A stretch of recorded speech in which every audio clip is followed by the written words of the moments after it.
Oh. Okay. That caption, right? Yeah, it tells you what they're talking about. Yeah. All right. Have we found Adam? I don't see him yet, but just to note, we are running live right now. But no, he has not joined just yet.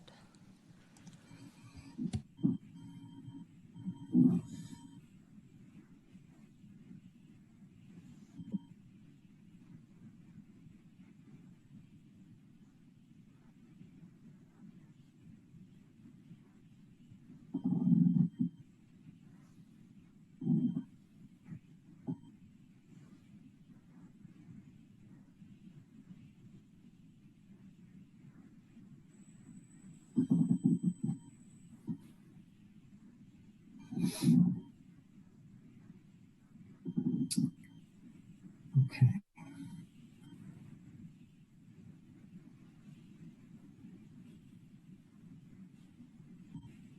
I'm just waiting for Madam, right? Boy, we all would have lost the bet.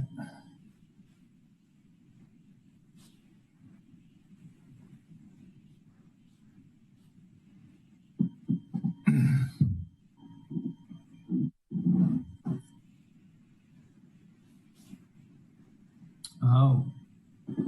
So apparently Adam's having some internet issues.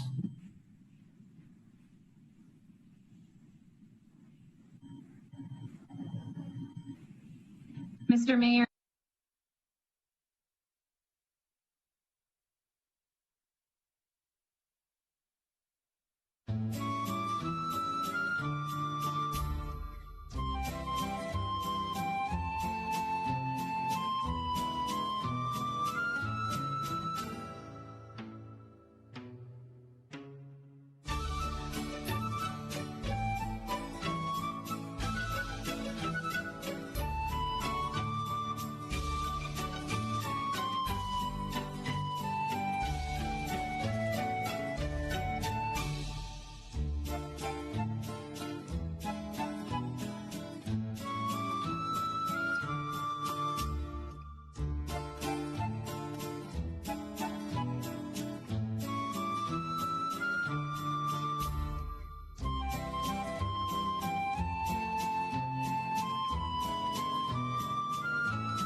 Let me know when I can go.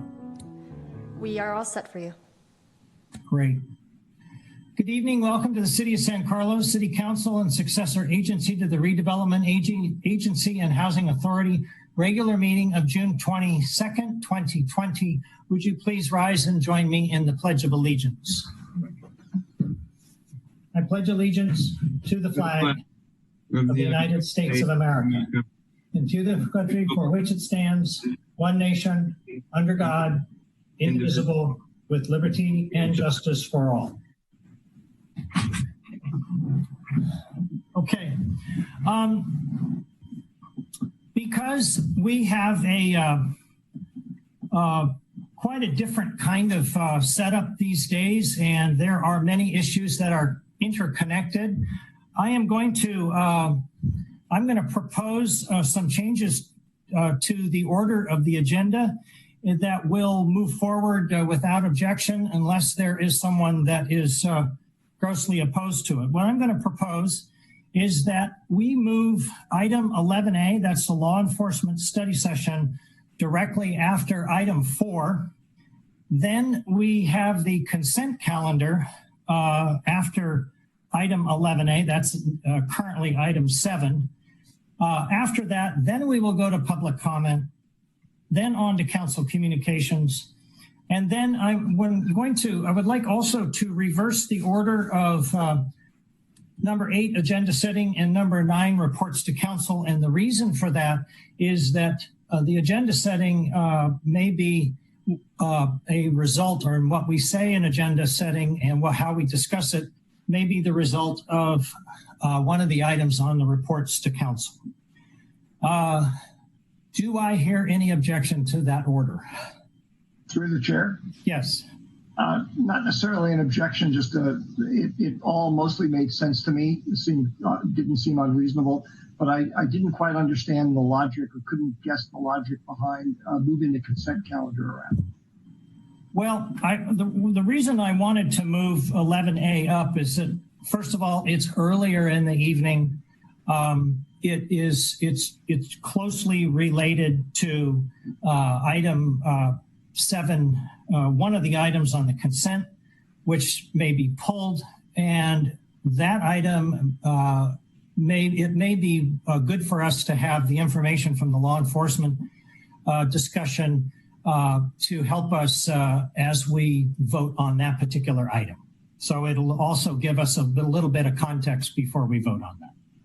Okay. And one other question, which I suspect that we probably don't have an answer to, or can't get an answer to, is we don't have any way of telling right now whether or not there are people who wish to comment on the consent calendar, and therefore moving to the end of the meeting might significantly inconvenience them.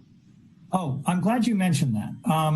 And for anybody who's watching, the fact that we are moving public comment to after these first items does not mean you will not be able to speak on an item 11A. There will be public comment allowed on all of our items, whether they be a report to council, a public hearing, a study session, or a new business item. So there will be opportunities for people to participate if they want to call in after a particular item. As I've said before, because this is sort of a new normal, this is a new dynamic, I'm going to allow that as well. So through the chair, thank you for that explanation. But the question I had, or that I think sparked your comment, was, do we have any way of telling if, for example, there are people currently on the line waiting to speak on the consent calendar? We normally don't, just asking. I don't know. I don't see anyone calling in at the moment. Okay. All right. Yeah. Then certainly I have no objection to it. Be interesting to see how it works out. Thank you. Okay. All right. Thank you all. Now we're going to move on to item 4. These are a presentation. We are going to be recognizing and presenting a city coin to Sheriff's Deputies Vivian Nguyen, James Brown, and Adam Scherschel for their life-saving actions of May 23rd, 2020. And the city coin looks a little bit like this. I hope everyone can see it. And we don't give these out very often, so it's kind of a special occasion when we do give them out. So at this point, I'm going to turn the presentation over to Chief Mark Dury. Go ahead, Chief. Thank you very much, Mr. Mayor, City Council, City Manager, Sheriff Bolanos. Is everyone up on the screen? All the presentees? I see one.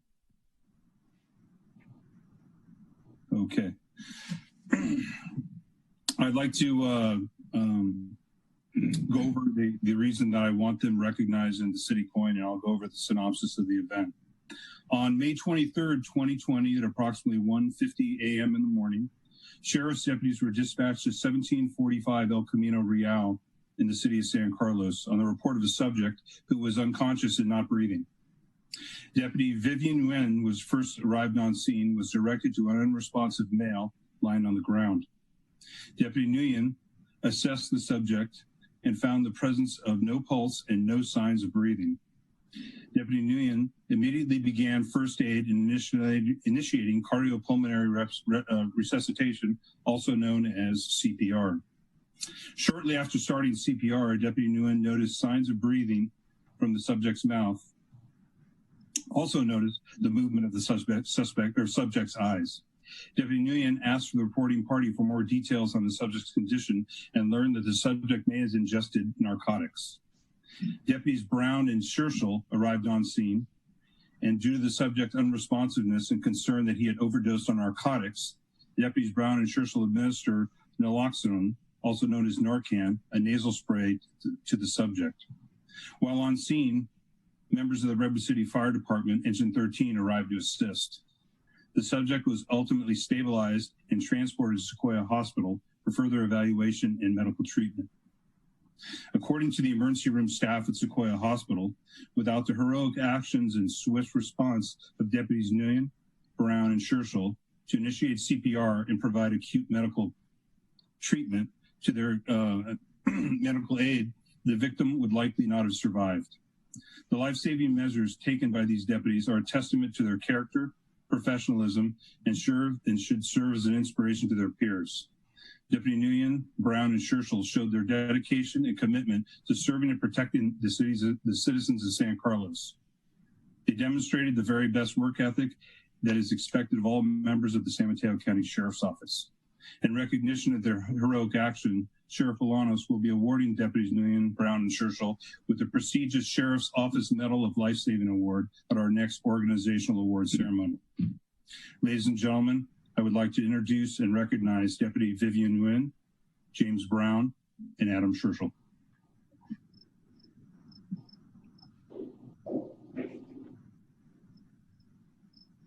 Chief, would any of them like to make a comment? James, I see you first. Go ahead.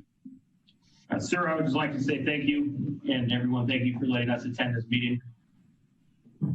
We were just simply doing our job and providing for the community of San Carlos, and again, thank you for this opportunity. Okay. Adam, go ahead. Yes, I second that. I feel like I was just doing my job, and I'm glad we were able to get there, quickly at that time. And thank you all for inviting us and for this honor. It's much appreciated. Vivian, like to say a few words? Yeah, I agree with everyone. Thank you for recognizing all three of us, and it means a lot. And we're all glad that he survived.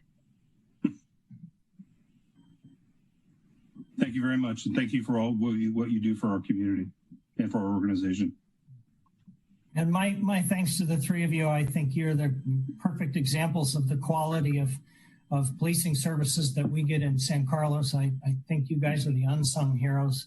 You do great work every day that no one ever sees. And in this day and age, I think it's important that we recognize people like yourselves who are really, you think you're just doing your job, but it's really, to us, it's in this case truly life-saving. And I don't know too many people that can do the jobs you do. They're very difficult jobs. I think they're the hardest jobs ever. And I've said that many times. So thank you again. And we absolutely appreciate your service to our city. Were there any other council members that wanted to express any thoughts? I didn't see any hands raised. And so now's your time to speak up, or we'll be moving on. Okay. No, Laura. Yeah, I just wanted to lend my gratitude to the team for everything that you did. I know that from what I understand, the situations are very precarious, and even handling of the drug Narcan has some danger, right, to the person that's using it to save a life. And I really appreciate your willingness to take that risk on behalf of a community member. And thank you. Thank you. Great. Well, thank you all. Again, we very much appreciate your service. Okay, now we're going to move on to 11A. This is a study session. It's really a report to the Council on Law Enforcement Policies and the 8 Can't Wait model. And as a lead into this item, I'd like to talk briefly about our history with policing in San Carlos. As many know or may not know, in 2009, we dissolved a very struggling police department that we had, and we joined the San Mateo County Sheriff's Department. This saved us, I believe, over $2 million a year. Crystal, I think there's a slide that we could put up. Is that ready? Great. I apologize. Initially, it was $2 million. We actually save about $3 million a year. And we have put that money back into community service programs for the people who live here. And here are some of the examples. We donated $2 million to the Community Foundation. 87,000 went to One Life Counseling, which is mental health counseling. Healthy Cities Tutoring helps young children. We're the only city that, we're not the only city, but we're the city that donated more to the gun buyback program than any other city in the county. We donated to the Samaritan House, which helps tenants with their rental programs, and a lot of other community organizations that we have donated to that serve youth. In addition to that, we've also contributed to the San Carlos School District for several maintenance programs and helping them to handle their expenses in maintaining fields, and we partnered with them as well. Additionally, since that partnering, crime has been down. San Carlos is a very safe community, as everyone knows. And just about 5 months ago, our community policing survey found that over 76% of the community was satisfied with our police services. 7% said that law enforcement and traffic laws could be improved, but 98% felt that police services were important. And that 99% felt that maintaining a low crime rate was very important. But it also needs to be remembered that we're not Minneapolis, we're not Atlanta, we're not Detroit. And in recent years, we've made much more progress in these areas than the rest of the country. Now, while we can still learn from these recent events, I think others can learn from ours and how we've done things. So we know we need to continue to evolve and adapt and improve and learn from what is happening all around us. I believe the Sheriff's Office, while not perfect, is doing all these things. And I just want to add again, there will be plenty of time for public comment. After Chief Dury's presentation, we will have public comment, and then we will go to questions from council members. At this time, I'm going to ask Chief Dury to please proceed. Through the chair. Yes, Mark. The finance guy in me, I think it was a very nice introduction. The finance guy in me, however, does want to point out that the $2 million that was granted to the Community Foundation, the only reason that came about, frankly, it had nothing to do with the money saved on policing. It had to do with the award from PG&E. So I think it's a little bit of a mischaracterization to attribute the one to the other, but that's just my opinion. Thank you, Mark. Noted. Go ahead, Mark. I mean, Chief Dury. Sorry, there's too many Marks. Thank you very much, Mr. Mayor, City Council. Mark Dury, Chief of Police. In our last City Council meeting, you indicated you wanted a study session report on the 8 Can't Wait, and that's what I'm prepared to give right now. The San Mateo County Sheriff's Office and the cities we provide contract law enforcement services have received many inquiries about our policies and how they may or may not meet some of the guidelines being advocated by police reform organizations. The Sheriff's Office continues to work very hard to build and reinforce relationships and trust within the communities we serve, both in our operations and corrections divisions. We recognize that maintaining this trust is an ongoing effort. The following presentation will summarize the current San Mateo County Sheriff's Office policies as they relate and pertain to the 8 Can't Wait campaign. Crystal, if I can have the next slide, please.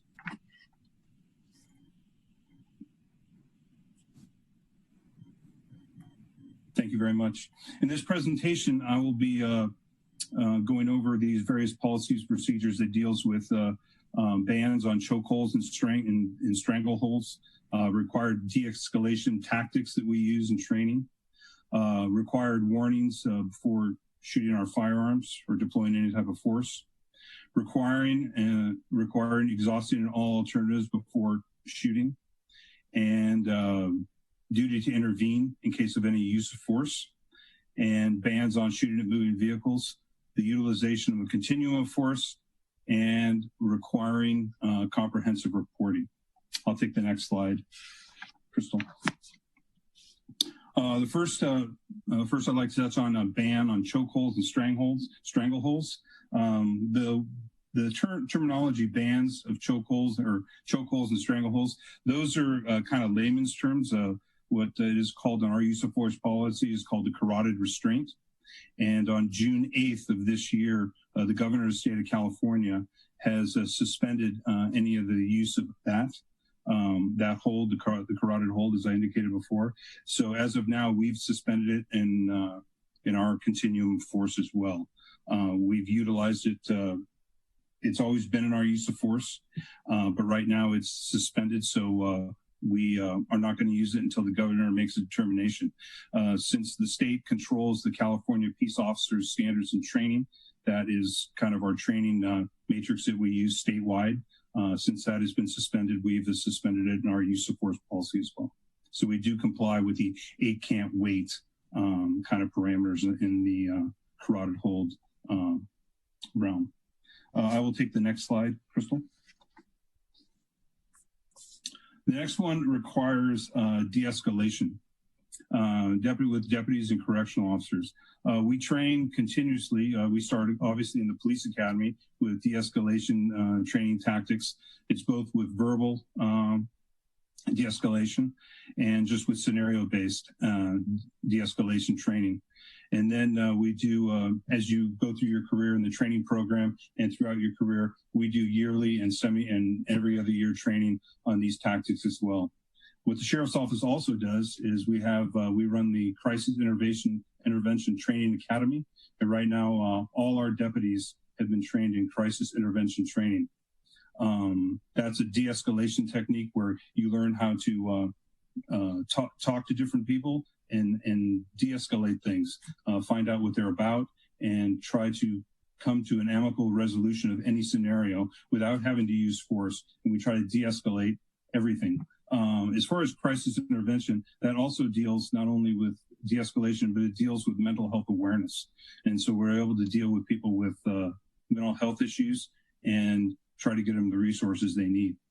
Another thing that the Sheriff's Office has done in this realm is the Advanced Crisis Intervention Training, which is now our new enhanced crisis intervention training. It's a new program that we've started.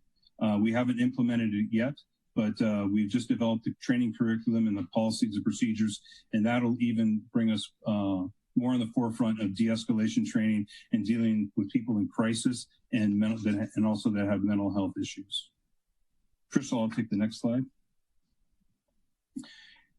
In our policy and procedures, we have it very clearly delineated that we have a duty to intervene. And what that means is when a deputy is using some sort of force or some sort of or tactic to subdue a subject that is either not complying with us or that force has to be used.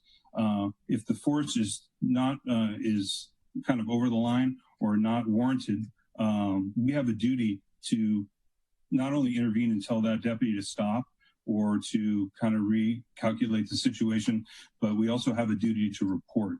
And so that's clearly stated, and we hold every deputy and correctional officer accountable for that fact. So based on the scenario that through the 8 Can't Wait campaign, we do meet their criteria in the duty to intervene. And that is taught along with our use of force, yearly use of force training scenarios, both in our policies and procedures and our advanced officer training. That's really part of our accountability in this, in the use of force venue. I'll take the next slide, Crystal. A ban on shooting moving vehicles. We have a very strict policy on this. As the discrepancy between the 8 Can't Wait, they said in all cases that we do not, that we should not shoot, law enforcement should not shoot at moving vehicles. In our policy procedures, it's very strict, but if the deputy has exhausted all efforts and that vehicle has to be stopped for the safety of the deputy or the safety of the public, or it could stop any kind of other deadly force confrontation between the vehicle and or the deputy or the public, and it's a matter of public safety, we do have the right in our policies and procedures to shoot at moving vehicles. We meet that policy from the 8 Can't Wait. It's just in all cases that's not feasible in the real world and how we view this kind of a scenario. I'll take the next one, Crystal. The next slide, please.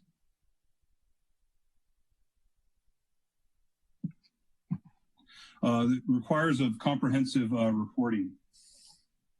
As I gave in my last presentation on our last city council meeting, we, on any use of force or any force that we apply on anyone, any use of force scenario, we log, track, and report every incident where force is used. Any use of force incident that may be deemed out of policy is thoroughly investigated, and each use of force investigation is kept for a minimum of 5 years per our records retention policy. And we submit all our use of force statistics to California Department of Justice or Department of Justice on an annual basis. And we have a use of force reporting system now. It's automated, so it's easier to track. It's not a file-based system, it's a cloud-based system. And each use of force is assigned its own case number, and it's investigated by the sergeant on scene, because every use of force has to be reported to the supervisor as soon as practical after it has occurred. And everything is documented. We review the body camera footage, and everything's put in a package, and it goes up through the chain of command and is signed off all the way to the assistant sheriff. So we make sure that we're auditing our training and that our use of forces are in compliance. And it does comply with the 8 can't wait parameters as such. I'll take the next slide, Crystal. Requires exhaustive alternatives before shooting. This is an objective reasonable would consider it safe and feasible to under the totality of circumstances. Deputies should evaluate the use of other reasonable sources and techniques when determining whether to use deadly force. The use of deadly force is only justified under following circumstances. Through our de-escalation techniques, we exhaust all efforts before we have to do any time of shooting, and we do a warning if we can. If it's a dynamic situation to where a weapon is pulled on us or we're surprised by something, then the warning is not given.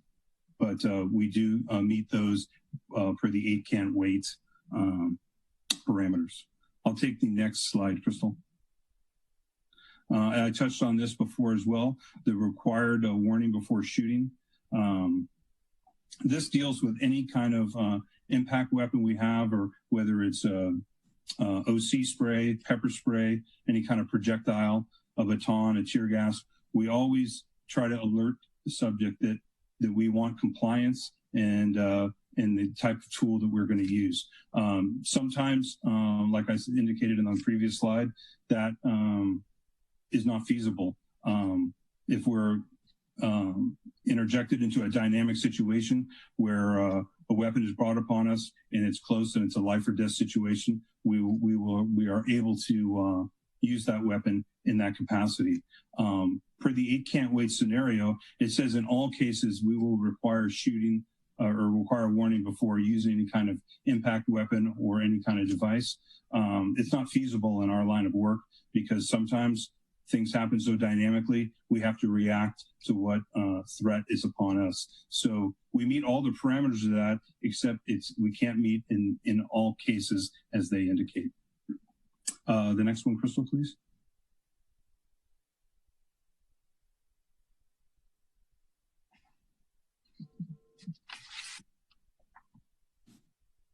Can I have the next slide? There's no slide on that one. This was the last slide.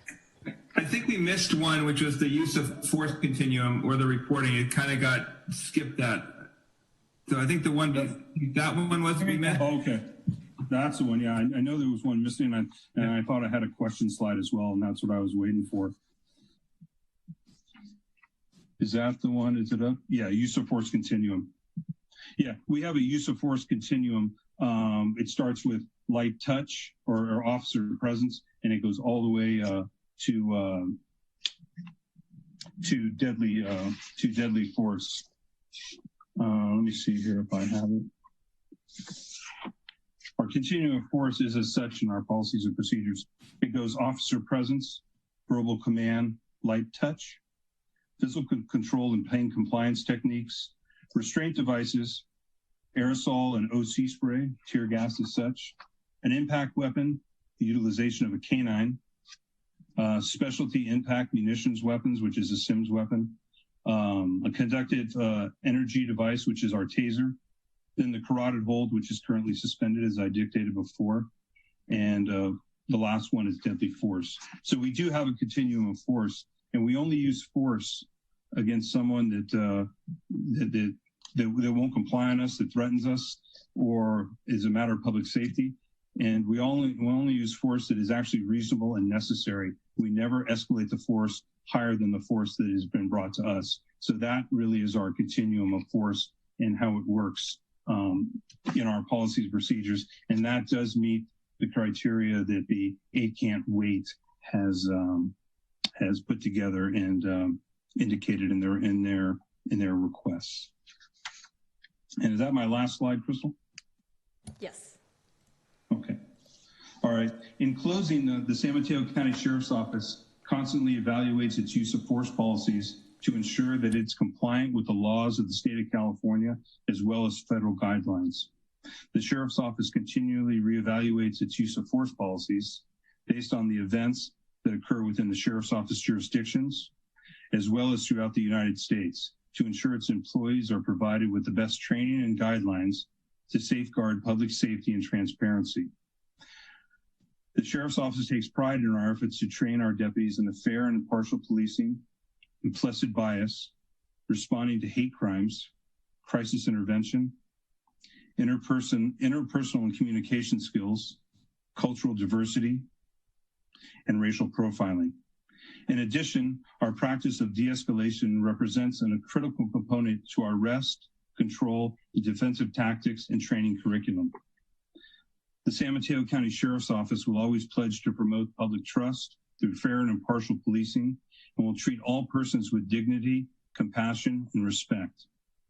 The Sheriff's Office will continue to demonstrate its commitment to protecting life and property, preserving the public peace by acting professionally, with integrity, and without prejudice, even the most challenging circumstances and times when no one is watching, both on and off duty. We have been entrusted by the leaders of the San Carlos to protect and serve this community, and it's our intent and privilege to do so every day. Thank you very much, and this concludes my presentation. All right, thank you, Chief. We do have one caller. Crystal, you want to invite them in? Yes, actually we have 2 now, but I'll go ahead and invite the first one in. Good evening, caller ending in 968. Thank you for joining us tonight. If you could please lower the volume of the meeting in your background to avoid an echo. You'll have approximately 2 minutes to address the council, and at the end of that 2 minutes, you'll hear a chime indicating that it's time to wrap up. And you are now unmute, so if you can please introduce yourself, and then you can go ahead and proceed. Hi, I'm Catherine Latour. I live in San Carlos, and I love that we have those 8 Can't Wait points. I'm not sure they go far enough, though. I would urge the Sheriff's Department to examine the situation in Camden, New Jersey, what that police department has done, and adopt a more friendly and sociable interaction with the public. I, for one, do not feel that the policemen have that sort of attitude, regardless of what kind of training they've had. The second thing I would like is that I've heard that several cops complain that it's difficult to alert supervisors about the misconduct of fellow officers. And I would like to ask that there would be some sort of independent oversight committee which would review these complaints, because I don't believe the officers can police their brothers without with impartiality. The third thing I would like is that officers be required to have malpractice insurance and have not have qualified immunity. It should be abolished, and they should have to carry malpractice insurance just as lawyers and doctors do. Lastly, I think that mental health evaluation should be required at least yearly. I personally think anybody who carries a gun should have to have one, but certainly an officer, to make sure that they're qualified.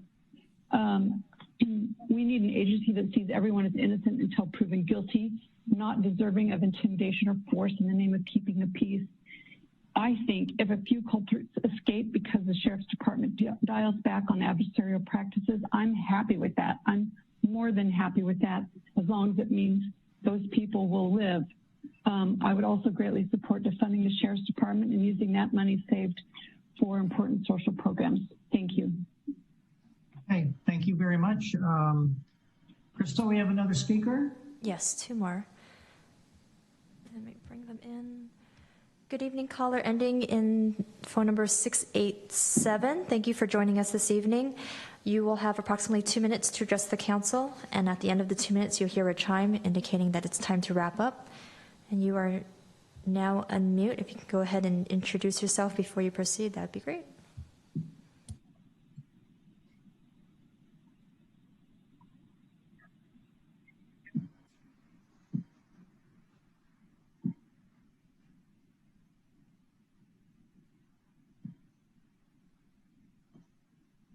Caller ending in 687, can you hear me?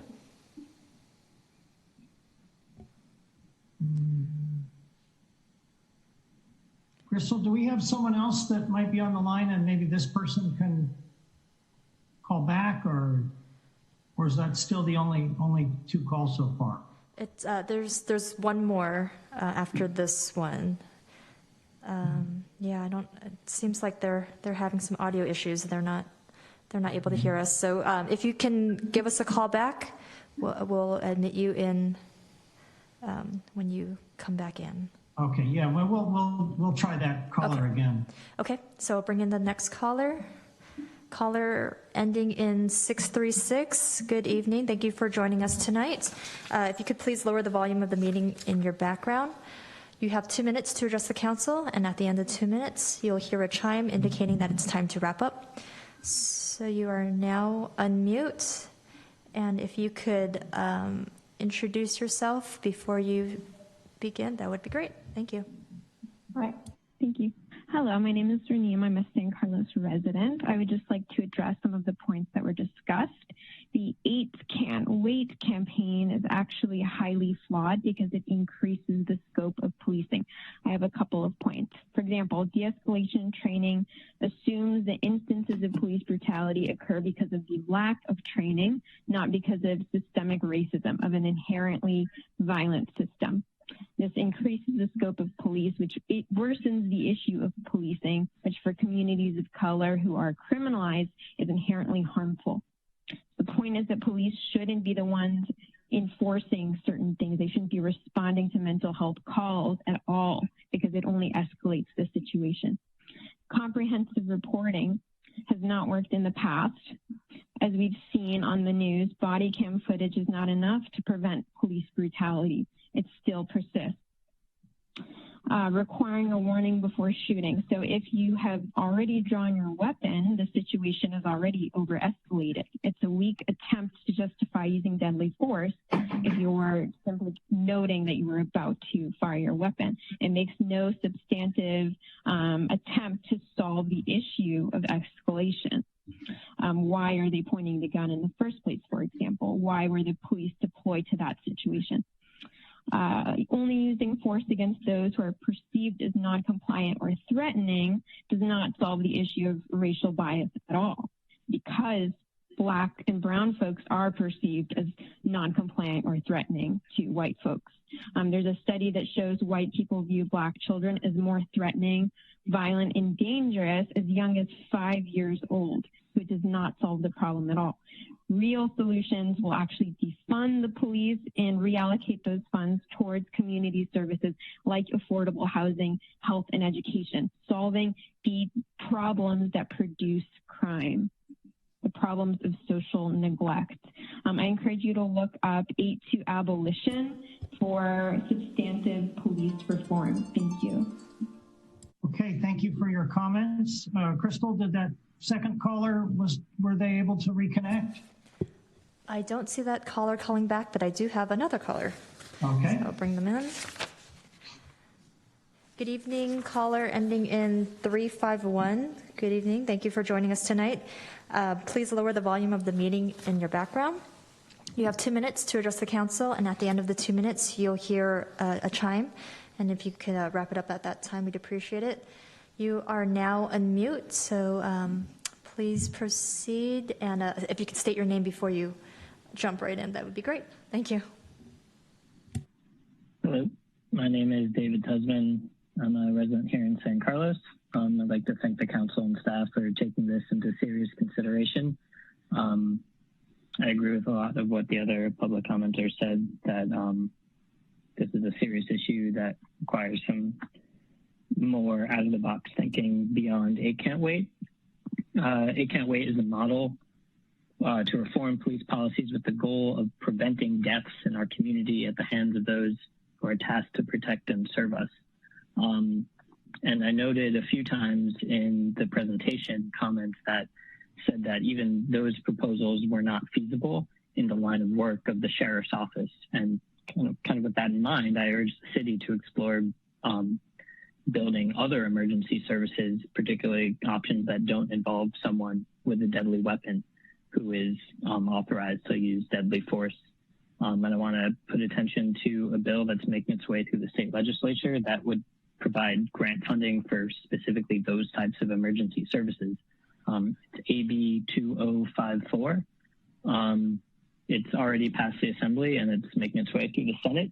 And so I hope that the council, even if those grant funds aren't available, explore non-deadly emergency services so that we can call for help without fear of the escalation that we've seen across the country and sometimes in our county in the last few years. So thank you for your time. Thank you, David.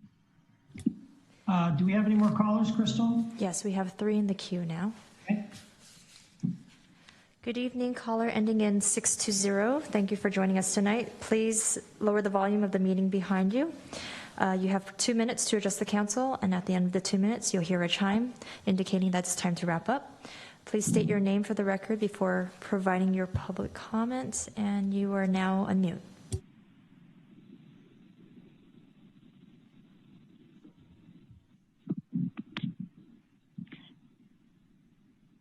Hello, am I unmuted now?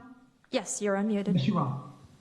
Okay, hello, my name is Hannah and I'm a San Carlos resident. I agree with the comments of the last few callers, and I would just love some clarification on what the definition of threatening the safety of the police officer is and what the definition of a deadly weapon is. In both cases, those were used as justifications for the use of force. However, if the situations that police officers find themselves in are so dynamic and chaotic and instantly changing, what steps are being taken to verify that there is in fact a deadly weapon? Tamir Rice, a young Black child, was killed by the police for having a toy gun. If the police are feeling threatened and are mistakenly identifying deadly weapons when they're not there and using force, that is a huge issue and again plays into racial bias. So I agree with the last few callers in that I would urge the council to look into alternative funding for the police department and building up other community services that can respond to volatile situations in a way that, you know, does not involve deadly force. Thank you so much. Thank you, Hannah. Crystal, the next caller. Good evening, caller ending in 687. Thank you for joining the council meeting tonight. If you can please lower the volume of the meeting behind you. You have 2 minutes to address the council, and you'll hear a chime at the end of this 2 minutes. You are now unmute, so please state your name for the record before you begin. Thank you.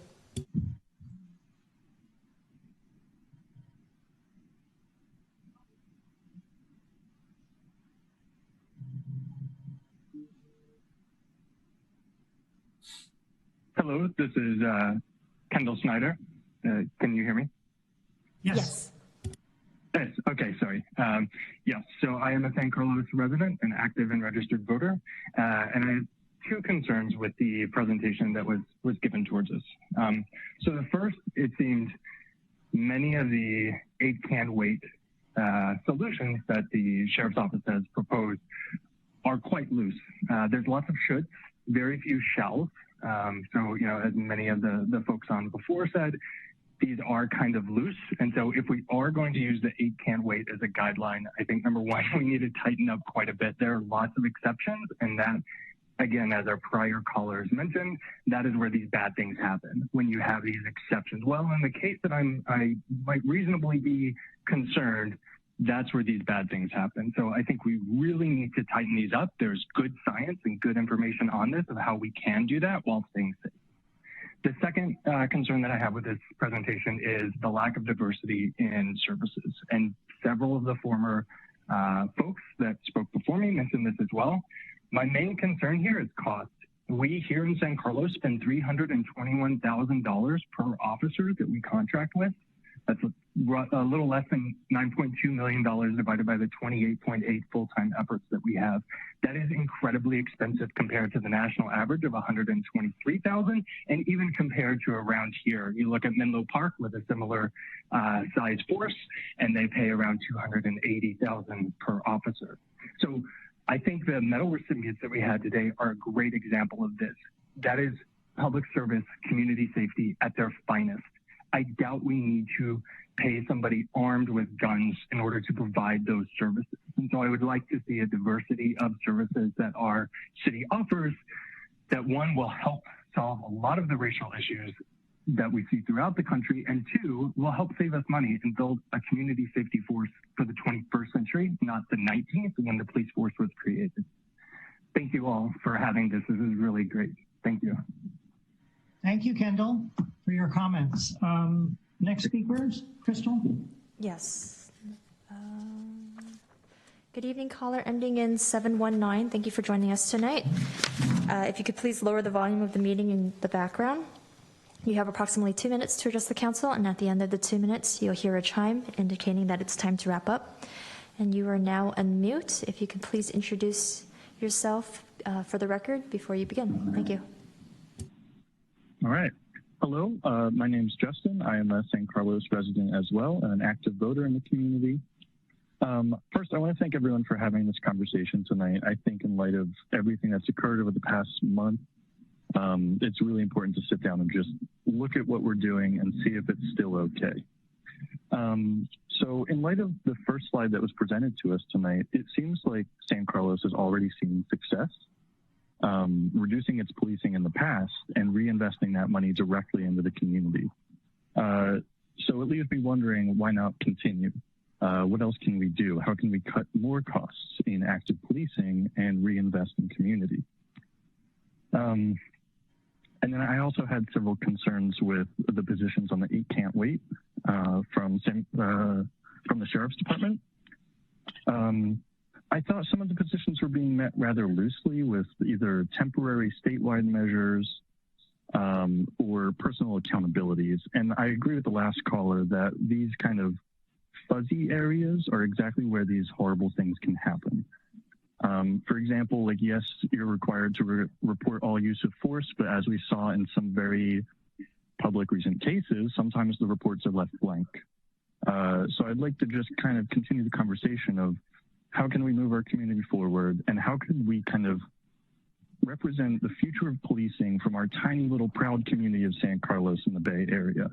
You said we invested more money in some programs than other communities around here, and what else can we do to kind of show our support for national messaging and expand ourselves beyond our community to evolve policing? Well, that's all. Thank you again for your time. Thank you, Justin. Crystal, another caller, I assume? No, I do not see any callers calling in right now. Well, I know we've got my fellow council members, I'm sure, have some questions. Chief, there were just a couple of themes that came up. I think probably the first one is the area of mental health. Maybe you could give us a little bit of information. I'm not sure a lot of people understand the whole mental health aspect to policing and what we do in San Mateo County that other counties and maybe other states don't do. Certainly, Mr. Mayor. We're very fortunate here in this county. We're actually very cutting edge. We have a psychiatric emergency response team, and they every mental health incident that our deputies run into, they either can provide further information or further resources, but what they really do is they follow up on every mental health case that we run into, whether it's a mental health evaluation, someone in crisis, a domestic violence subject that has some mental health issues. We intervene on the next day or during the day when they're working, because they're detectives. They provide resources, and we give them resources to be successful. Not only do we give them resources, we make contact with the families as well, and so the families don't feel alone or don't know what to do. And we give them county resources as well, so they can move on with their treatment, or maybe even get treatment for the first time. And again, all our deputies are trained in CIT, as I said before, critical incident training. And so they have kind of a purview of mental health, how to deal with mental health issues. It's a 40-hour course that they take.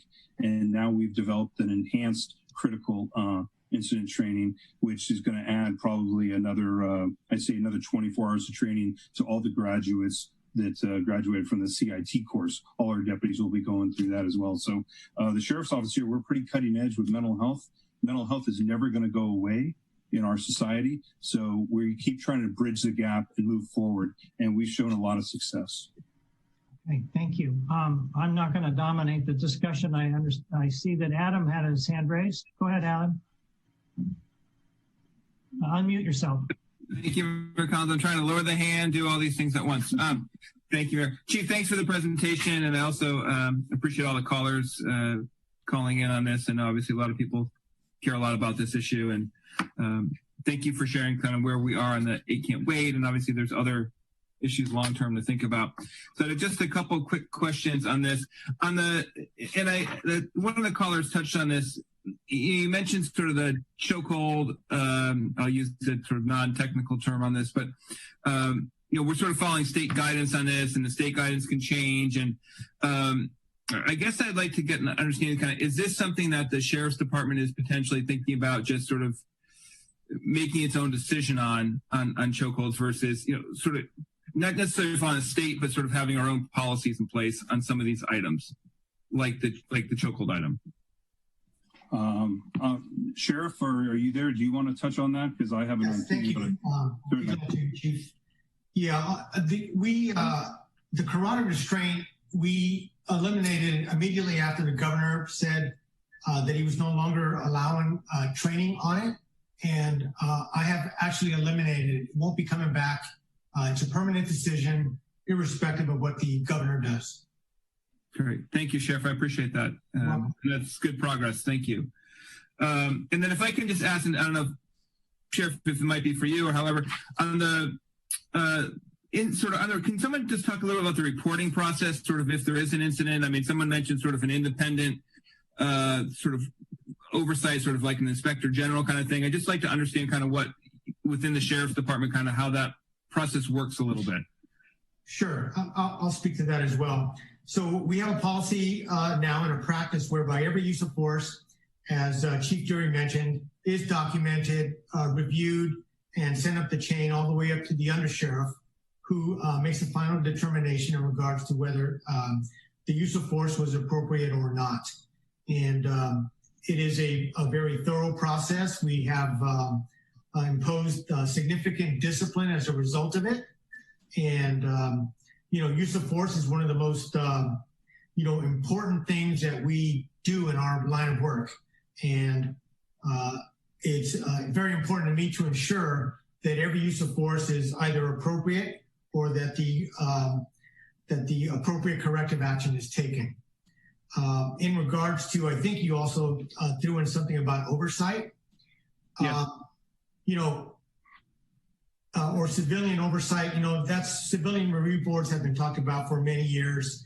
We have some large cities in our area who have those, and I believe they're, what's the word I'm looking for? They're dysfunctional, and primarily because you have people who are not experts in a certain field making determinations as to what is appropriate or not. It would be like, you know, us overseeing, you know, doctors or, you know, any field. But the most important thing for me is it takes away the accountability that the leader of the organization has in ensuring that the appropriate policies and actions are taken by their agency.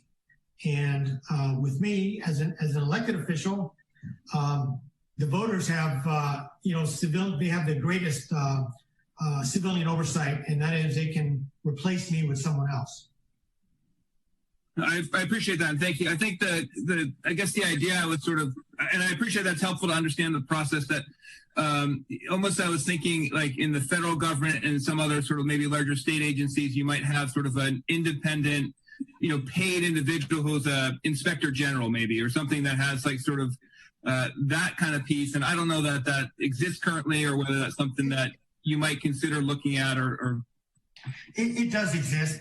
San Jose has one. I think they call it an auditor. Okay. And I think the city of Palo Alto uses it as well. You know, usually it's as a result of something that occurred in that jurisdiction.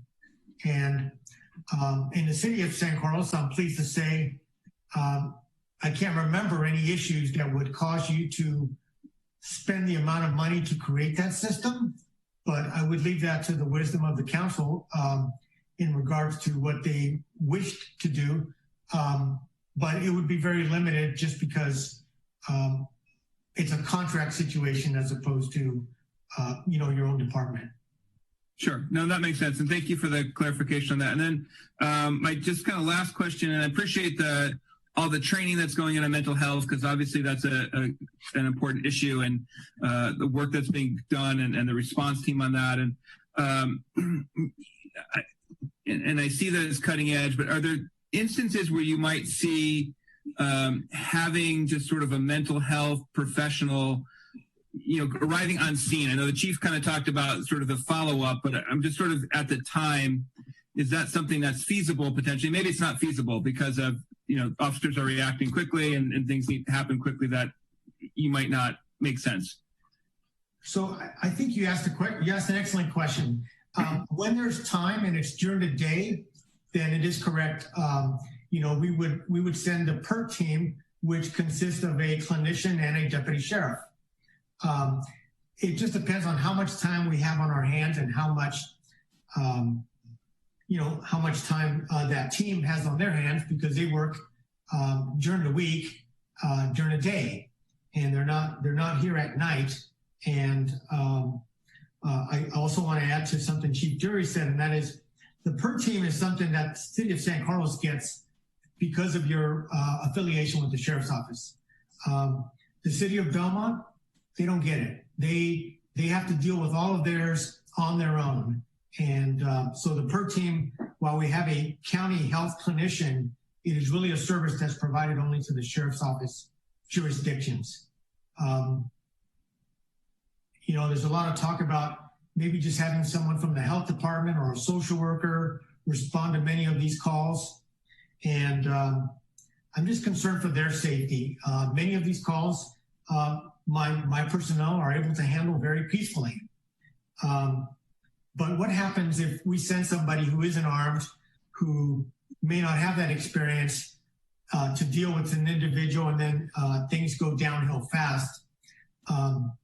You know, they're going to have to call us because there's nobody else to call after that. So for me, it's about making sure that people get the service as quickly as possible and as safely as possible. And but I'm very open to other models if people are willing to explore them.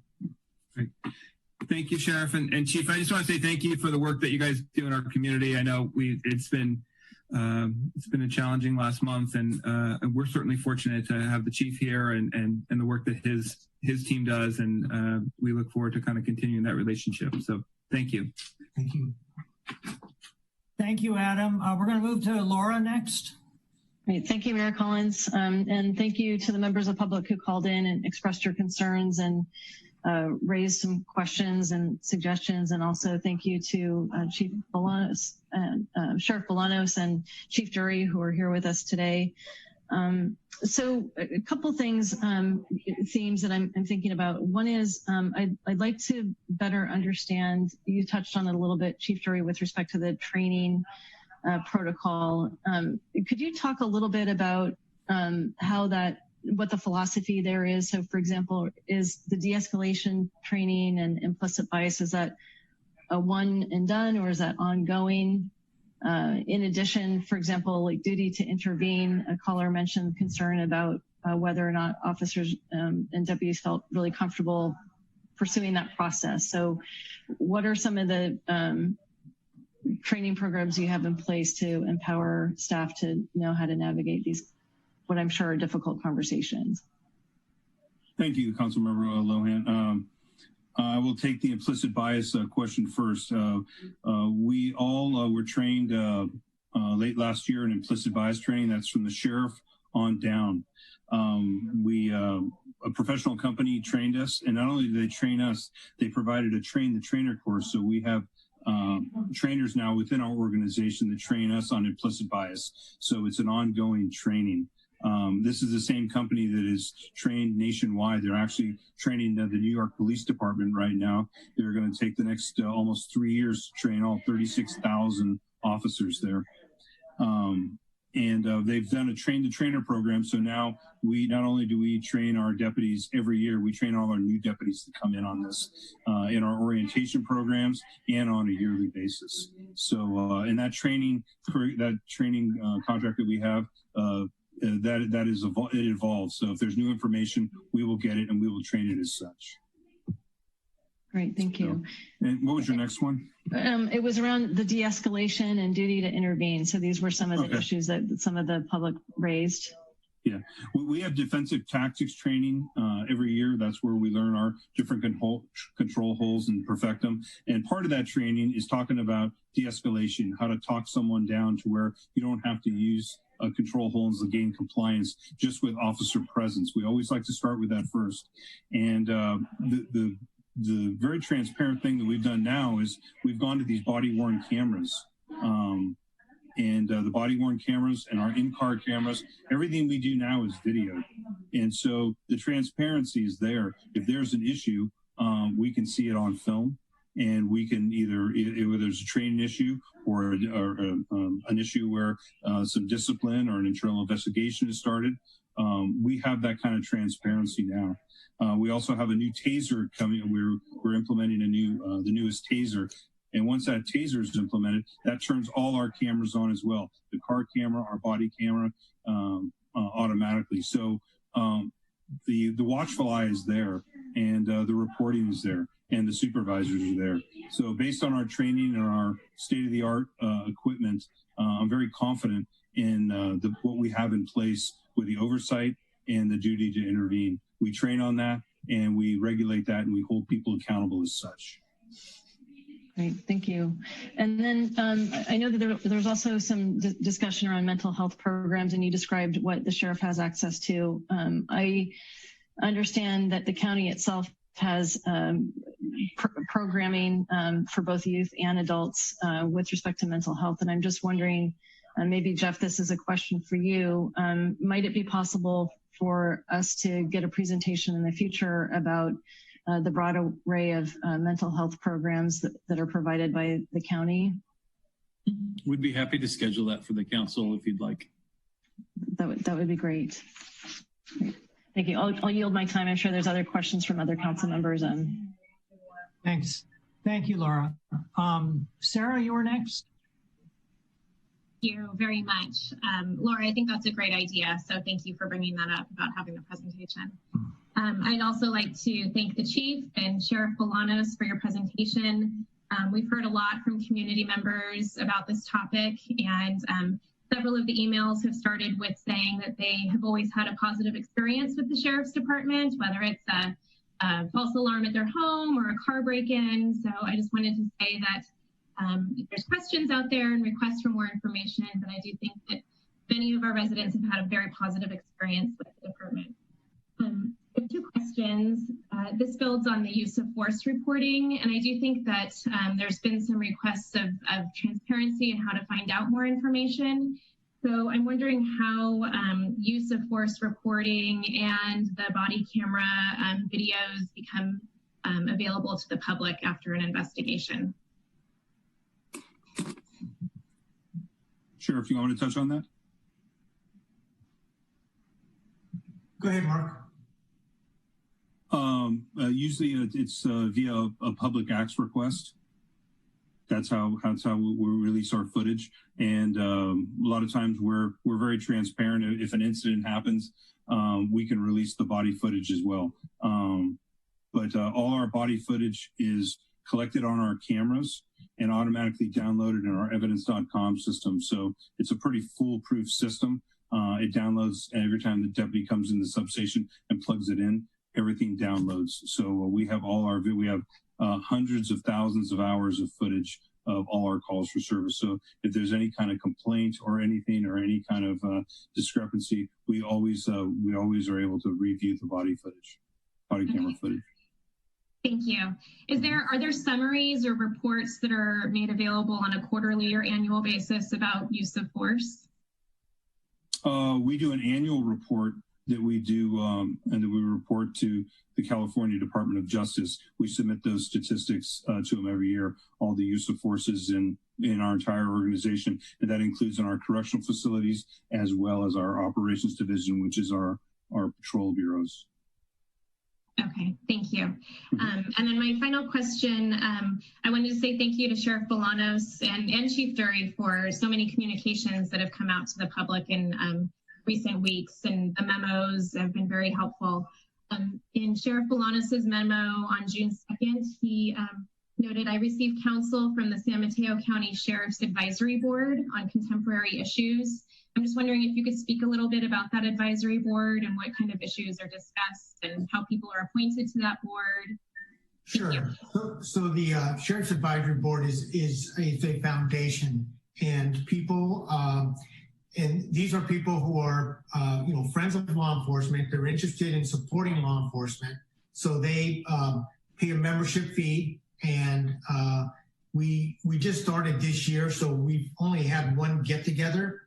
And with the pandemic and everything that we've been dealing with recently, we haven't really had a chance to get together and really talk about much of anything. But the idea is really it's a foundation. I wouldn't say it's an advisory board like we're going to meet and we're going to show them our policies and they're going to give us advice. It's just a group that wants to support law enforcement financially, allow us to purchase any equipment that perhaps we wouldn't be able to purchase through our budget. But at that time, we would build relationships and certainly have communications about any topical issues surrounding law enforcement.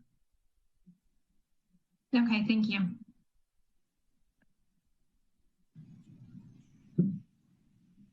Sarah, did you have any other questions? Okay, you're good.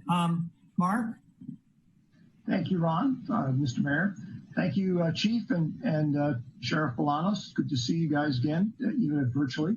And again, I'll echo the comments of my colleagues. Thank you very much for all the hard work that you guys have done and continue to do and standing up here, educating us on a bunch of stuff.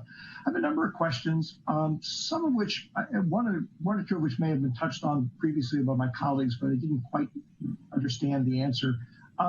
So let's start with the banning of the chokeholds that occurred recently. Was that done as a result of internal departmental reviews, or is that basically the state decreed it? We then looked at it and said, "Oh, that's a good idea. We ought to never do that again." I'm just kind of trying to understand the trajectory. So that was kind of a multiple choice question, but really the real answer is the governor decided that we could no longer train on it. So I eliminated it from the use of force continuum. So it wasn't as a result of something we did with it. I've been in this business 41 years, and I don't know that I've ever even seen it used. The only reason we held on to it is because in our correctional facilities, our correctional personnel are interacting with a lot of, difficult people and we don't have any weapons in there to use to defend ourselves. Okay, thank you. And by the way, no harm in making up answers to the quiz, because that's part of the fun of having Q&A. Okay. So don't worry if I don't give you the right choices to pick from. Your answer actually is a good segue into the next question I have, which is I would be interested in seeing either offline or in another presentation some data on the frequency of, I guess, to be frank, the frequency of complaints filed against officers, and then sort of the outcome of those. The outcome not only in terms of the raw percentage of which ones after investigation fell into which category, but also whether or not there's a level of complaints that may be associated with particular officers. And I don't have any particular people in mind in the Sheriff's Department when I raised that question. It's just one of the things that's become very obvious from reading the local, or not the local, but the national press feeds on all this stuff, is at least in some other departments, there are issues where an individual will have a track record and perhaps spanning over multiple departments. So seeing a little data on both the complaints, how they're resolved, and whether or not there is any repetitiveness would be helpful. Do we have that kind of information available? I don't know that we have it available, but we could probably get it for you. As Chief Jury said, we know the number of complaints that are filed against our personnel in a given year. What we have not done is, divided that by the number of contacts that our people have had in a given year. What I can tell you is it would be very, very low. And then for us, because we're not talking about large numbers, I think we could very easily find out, what the resolutions were or the findings of those complaints and provide them in an aggregate manner. I think it'd be great if you could do that. And by the way, I wasn't sort of asking it as a leading question about what I expected to see, because frankly, I think you have a very well-run organization, and I'd expect to see the data bear that out. It's more a matter of helping the general public understand by seeing some real data.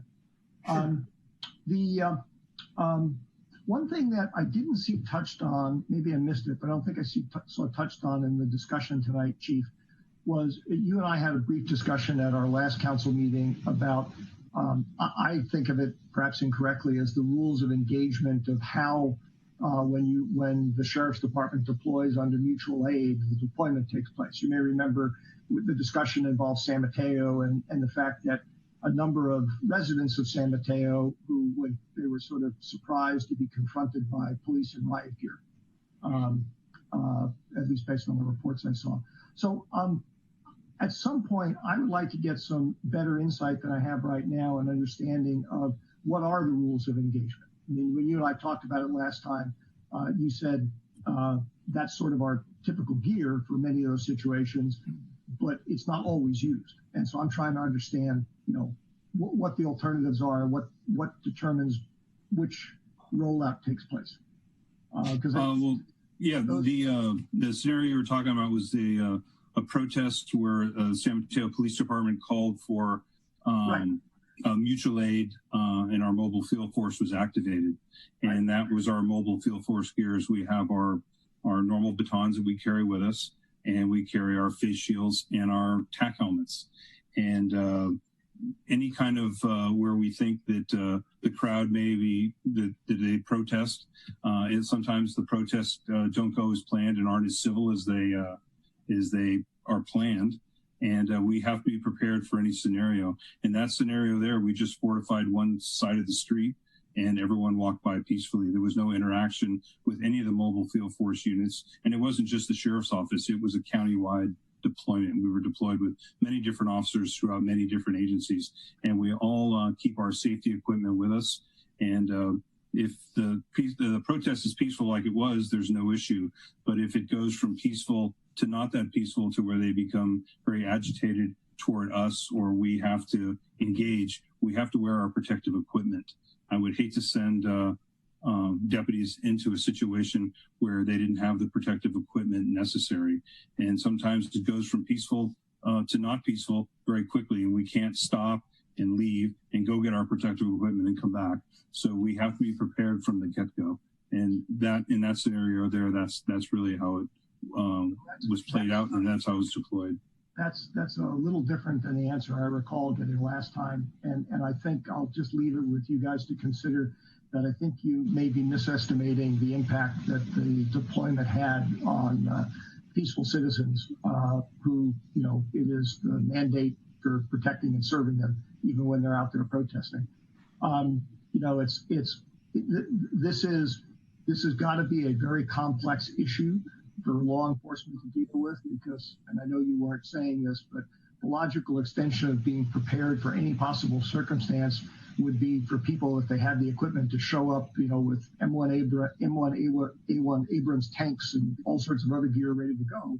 And that's, of course, would be completely inappropriate in the context of a civil protest.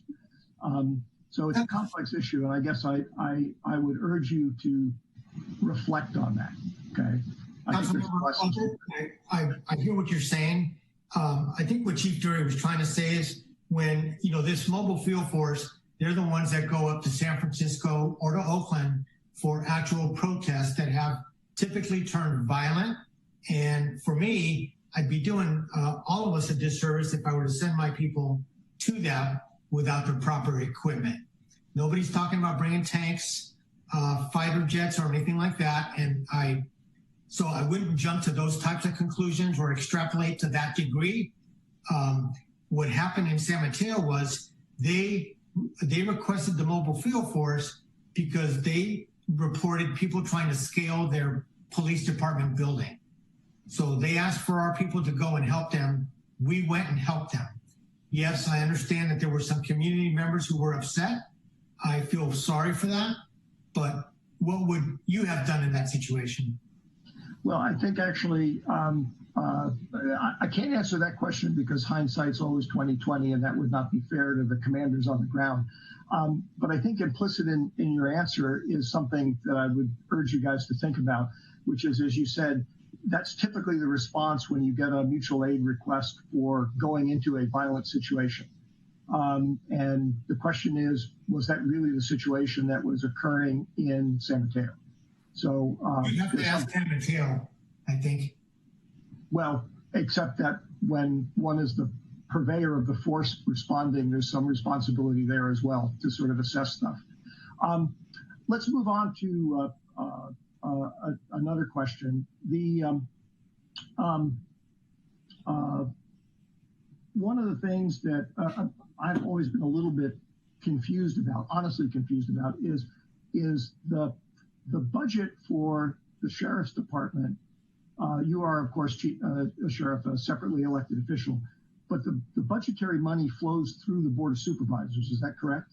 It's through county stuff? That's correct. It is county funds. Okay. That you provide to the sheriff's office.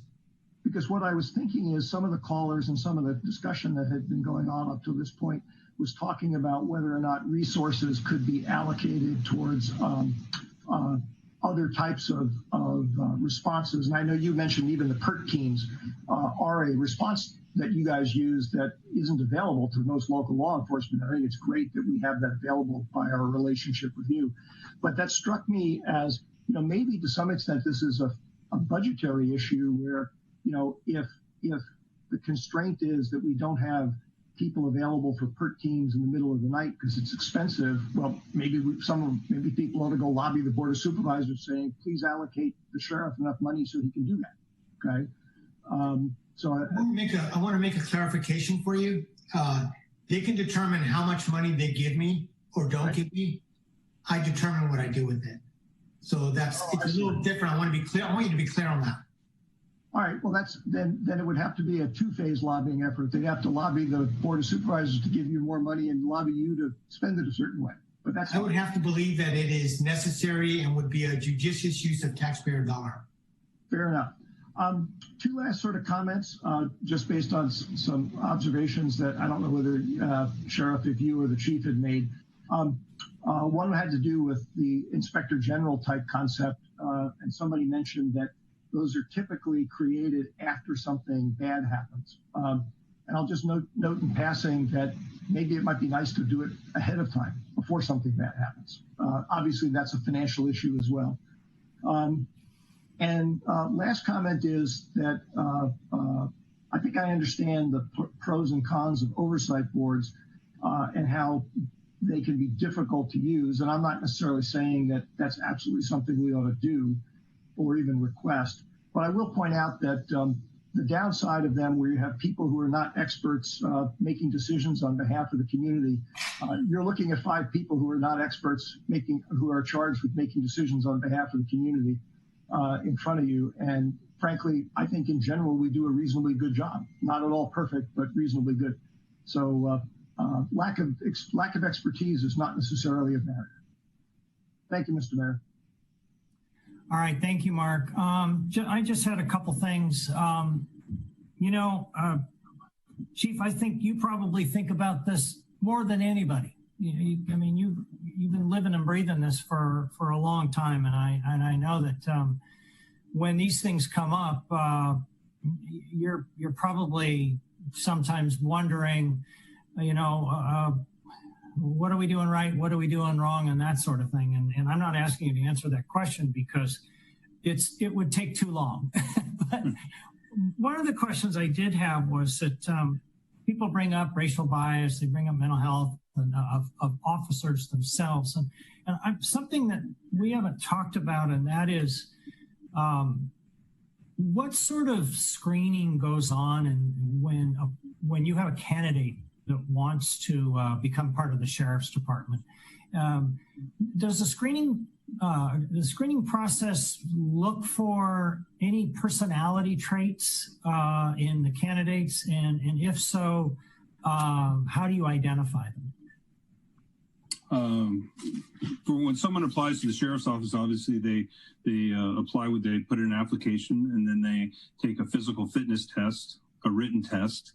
And if they pass those, they graduate, and they graduate and move on to an oral board exam where they're asked various questions about life experience and different things like that, and kind of where they want to go in life and life experience. And from then, if they pass that part, then we go into an extensive background. It takes a considerable amount of time, probably 4 months, and we go through an extensive background. And if they pass that, then they go, they take a lie detector test. And then after that, they go through a very in-depth psychological exam. And the psychological, where the candidate actually goes and talks to a psychologist, and we get an in-depth report, and that's part of the background.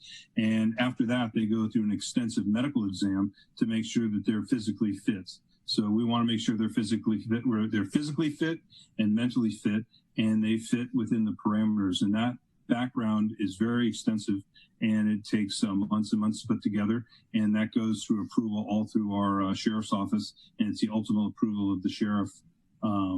He makes the final determination if the person is going to be hired based on all those parameters. Do they need to have a certain level of educational background in high school diploma, AABA? It's a high school diploma and a valid California driver's license, but a 4-year degree is strongly encouraged. When you have candidates, in other words, you're making a decision, and all other things being equal, do you tend to take the person with the higher level of education? Not that necessarily guarantees that they're going to be the better officer, but I'm just wondering if that influences your decision sometimes. The answer is yes. The majority of people that I'm hiring now all have at least a bachelor's degree. You can't get promoted to lieutenant in the office without having a bachelor's degree. And most of the folks in management have at least that or a master's.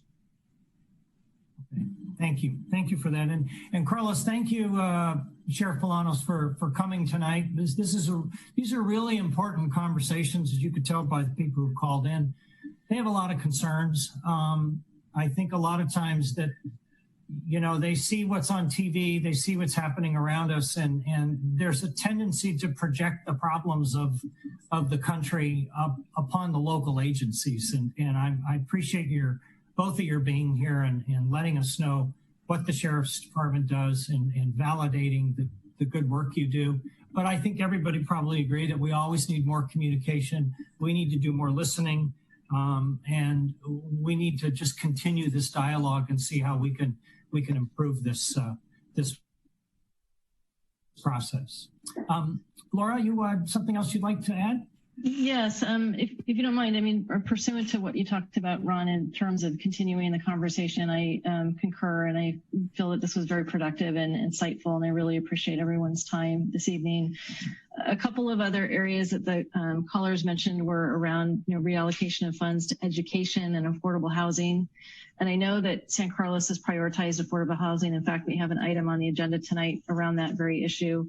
And I do know that the county also has programs around affordable housing. And again, I think, Jeff, this is probably a question for you. To the same extent, if it's possible for us to consider having county staff come to present to us about what are the affordable housing programs that are in play, in particular those that are focused on the economically disadvantaged, I think that would be helpful. And then the other piece that I heard the public call for was, funding moving over to education. So when I took a look at the county budget, I recognize and appreciate that a large portion of the budget that they have to deal with is to funding. I think it would be helpful for us to understand what that model looks like for all schools throughout San Mateo County. In addition, and in particular, San Carlos. So to the extent that maybe we can have an opportunity to learn more about the broad set of programs that are under that umbrella of what the public is asking for, that might be helpful as well. So for your consideration and that of council. Okay, if that's something the council's interested in, we can reach out to the county and make that request. And I'm sure they'd be delighted to present on their programs. Mark? Thank you, Mr. Mayor. I'll just mention in passing that I don't have any objection to either of the subjects that Laura mentioned. Personally, the one that's of more interest to me is the affordable housing component, just because the educational one is a large issue. And my background is such that I think I understand what the county is doing in that regard, but other people may have a different perspective. I actually have a slightly different question, but moving in the same direction, which is I too very much thank the chief and the sheriff for participating in this and pulling this presentation together. I think it's a great start, but I think it's a start. And I guess my question for my colleagues is, what's the interest in going on from here? I mean, I heard a number of questions, not just for me, for other information and for further discussion, but I'm just curious as to whether or not we think okay, we've checked this box and we can move on, or whether there's going to be a desire for further discussion. Mark, that's a good point. I'm wondering whether or not we should at our next council retreat, and maybe we could schedule that sooner rather than later. We didn't have one this month, and we could certainly do it by Zoom, and we could maybe at a council retreat we could brainstorm ways that we could further this conversation.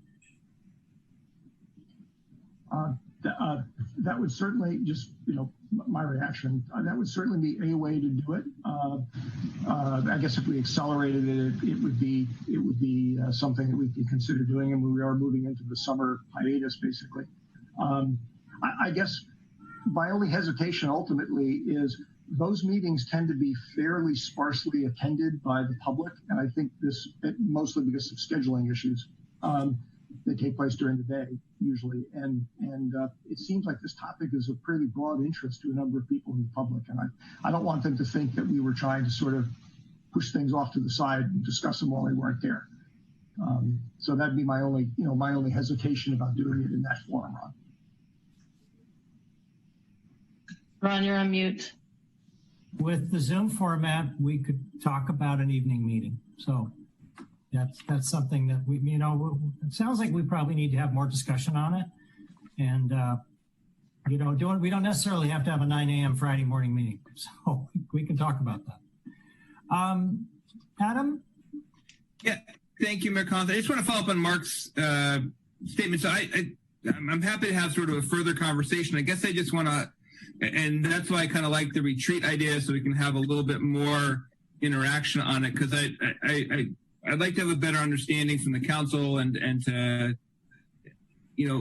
where we go from here too. Because I think we had some good questions and it was a good discussion, but I just think we need a little more time to get in depth, and I'm happy to sort of have a longer discussion at a council meeting, as well as a follow up to that retreat kind of idea. Yeah. Jeff, I'm wondering, maybe we ought to, you and I are going to talk in a couple of days. Maybe we could talk about putting that together for a council retreat where we can really start, coming up with our ideas and sort of flesh out how we want this conversation to continue. I'm happy to participate with you and help you come up with some options. Yeah, I think we all, we're all struggling. We're all trying to do the right thing here. Like I said before, we don't want to make the wrong decisions. We don't want to kill what's working. But we want to find ways that we can be responsive and make sure that the community understands that we really are trying to create a better experience for everybody. So. Yeah, absolutely. I mean, I think, I think probably, the best thing we can do in San Carlos to, really help move this agenda forward is to continue to have this dialogue with our community and the sheriff's office. They bring, decades and decades worth of practical policing experience to the table. Our community brings decades and decades of knowledge of itself and its own needs. I've certainly talked to, our 5 elected officials here tonight who all seem to care deeply about this issue. I know my staff at City Hall care deeply about this issue. And, I'm just so, once again, impressed by our community, not just our leaders and our employees, but our community as a whole, to want to talk about these things and to want to learn and grow. We're a city that, really prides itself in, trying new things and developing new frontiers. It's why we're sitting here with, our chief and our sheriff, because we wanted to pioneer something that we felt like made a great deal of sense to our community, not just financially, but practically in terms of how we provided a critical service to them. And it's their community and their voices, normally, right, we've all done this a long time. Normally, we're out yelling, to the community, hey, we're talking about these things, please come talk with us about them. And people are busy and, they're happy, and San Carlos is a great community and they trust us and they go about their daily lives, and we don't always get the participation we want. Now we have it. And I think we owe it to ourselves and our community to take advantage of it. And I know that's the direction that I'm getting from council members and conversations and what I'm hearing from the community. So I applaud the council's efforts in this area, applaud the sheriff's efforts and our chief's efforts in this area. And, I think we have something to offer. And it's going to come through talking about it and being open and transparent.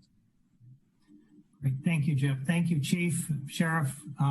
Really appreciate your coming tonight and making your presentation and listening to the comments of our community. Okay, we now, due to my convoluted rearranging of the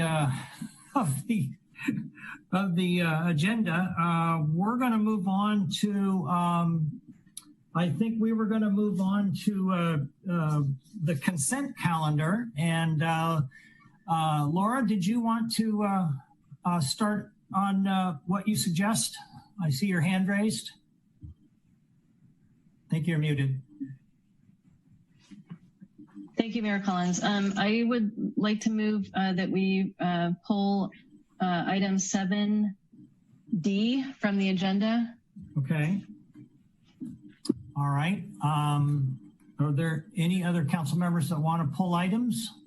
Through the chair, I also would like to pull item 7D. I'd also like to pull item 7G as in George and J as in Jackie.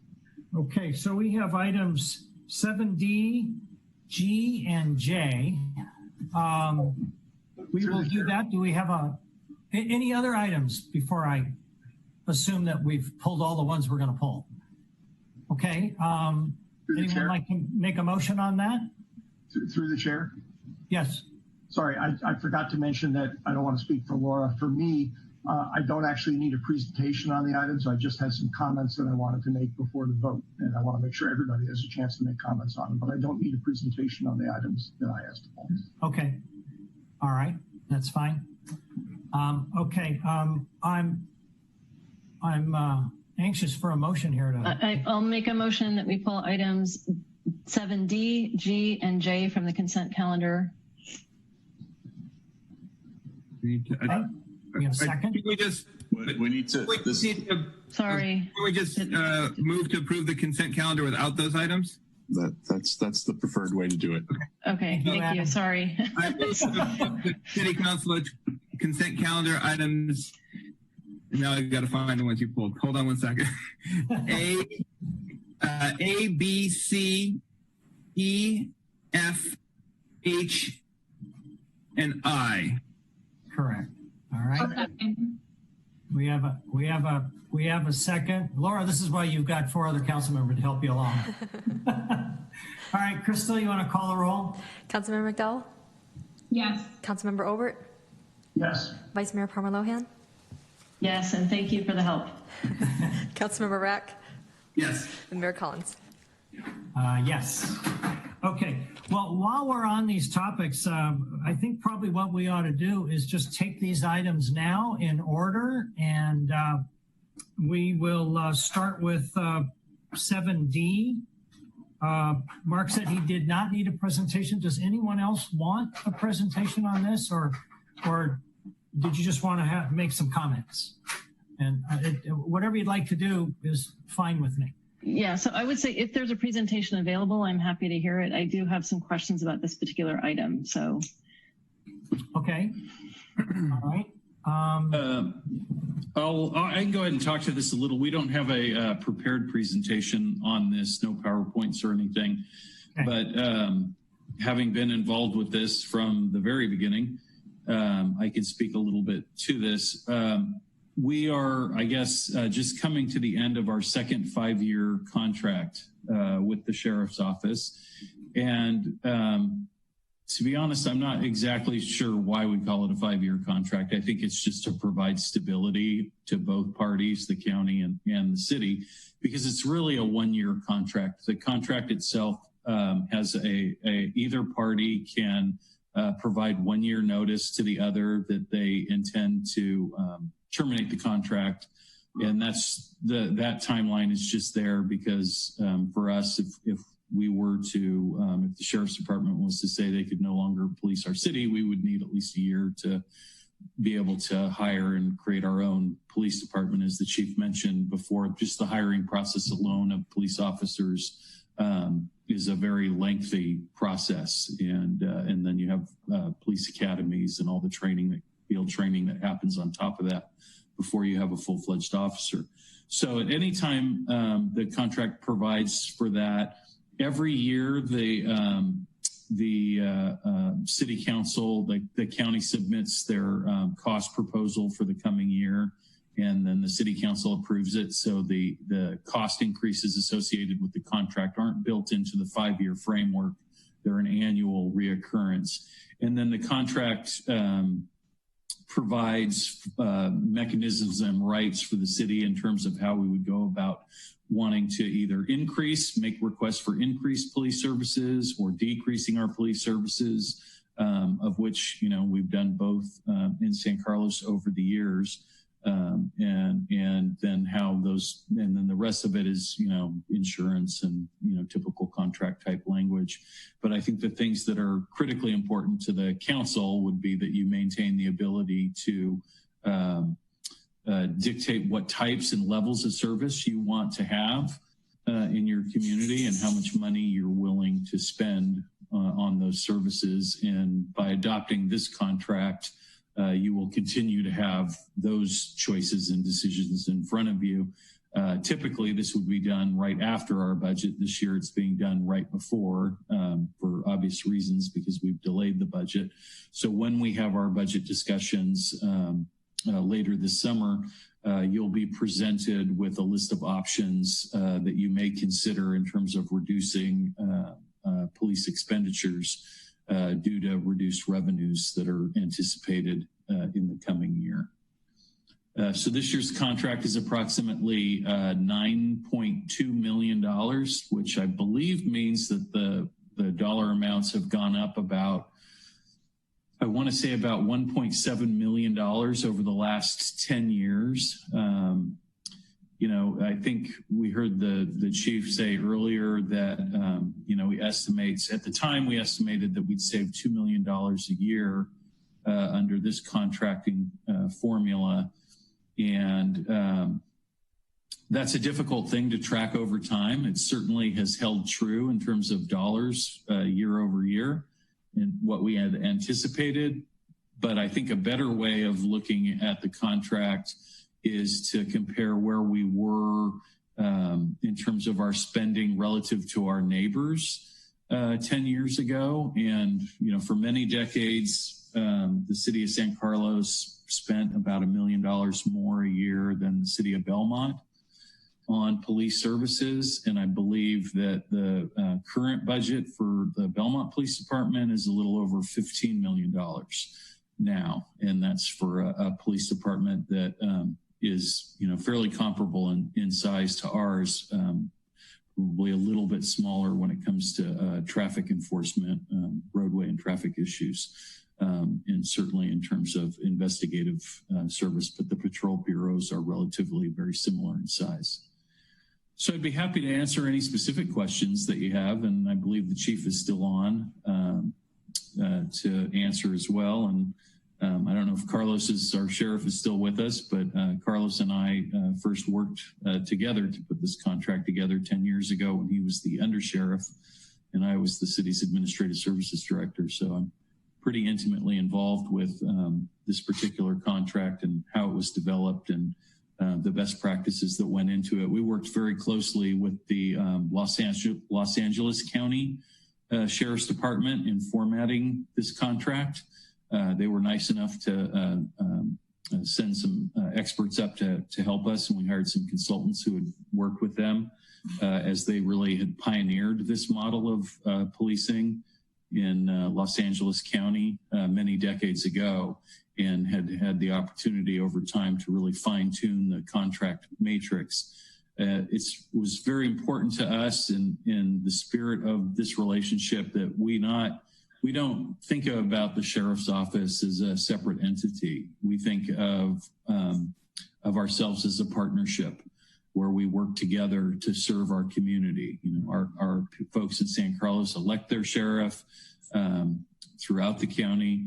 And, you know, we believe that sort of embracing the partnership model is what has made things so successful here in San Carlos. And when the city of Millbrae joined the Sheriff's Department and was developing a contract, and the city of Half Moon Bay joined the Sheriff's Department after us and was developing a contract, we worked very closely with those jurisdictions to share our experiences and our lessons learned. And we continue to, reach out countywide with that experience when cities ask for it. Well, thank you, Jeff. And both the chief and the sheriff are here. They haven't left, so that's good.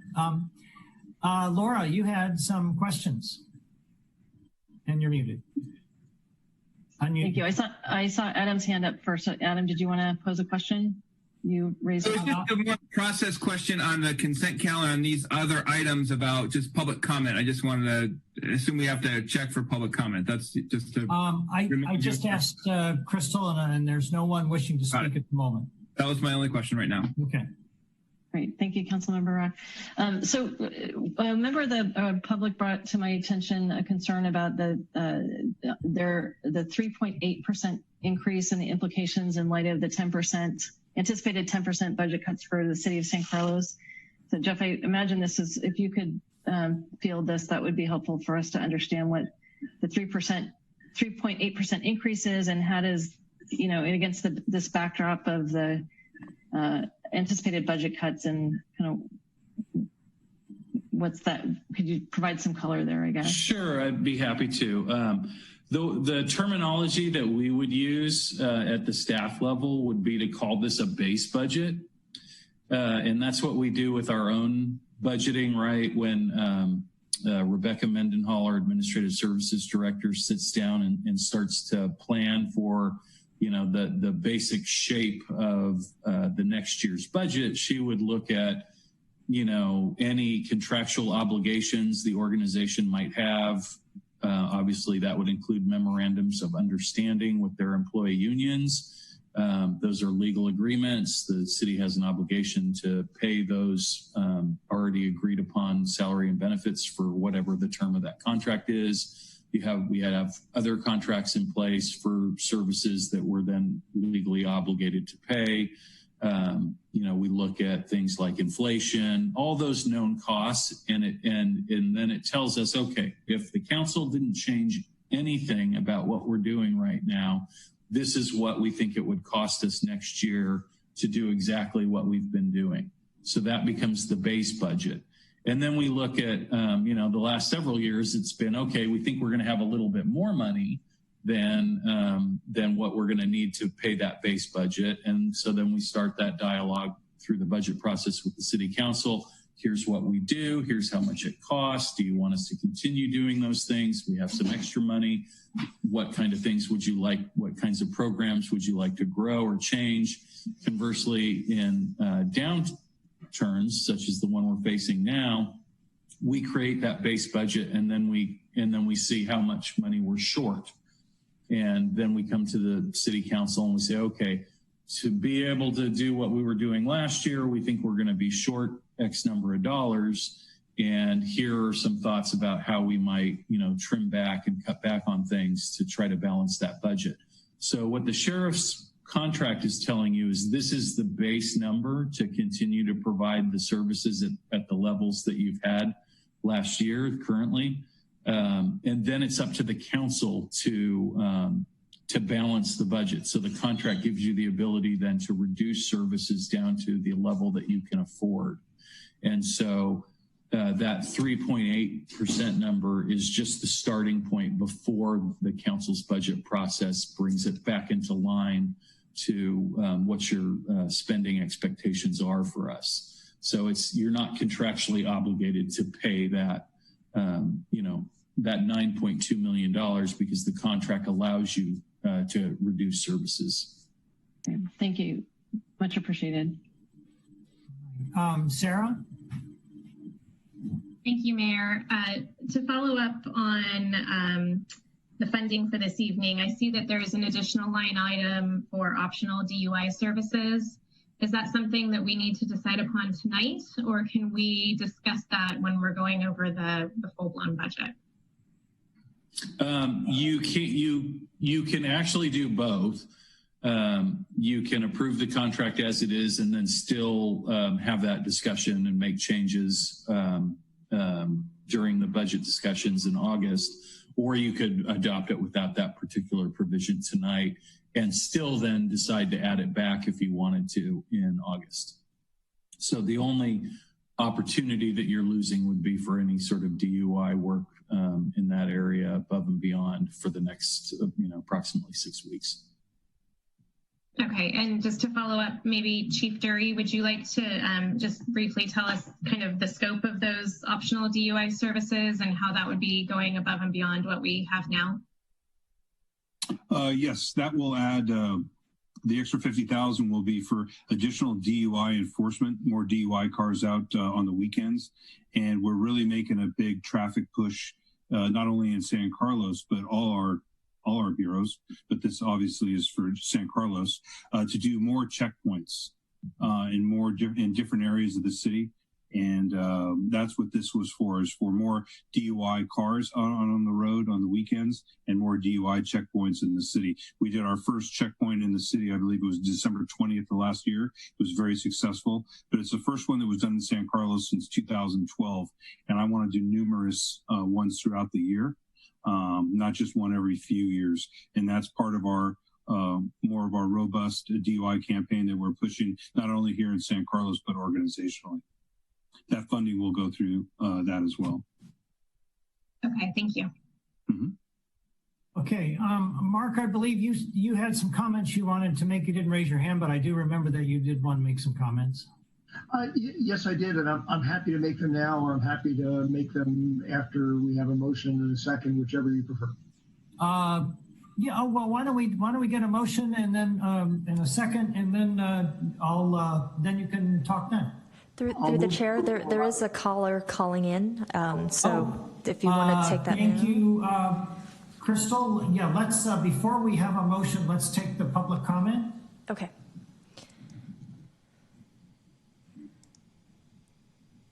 Oops. I think I might have just lost, oh, no, they're there.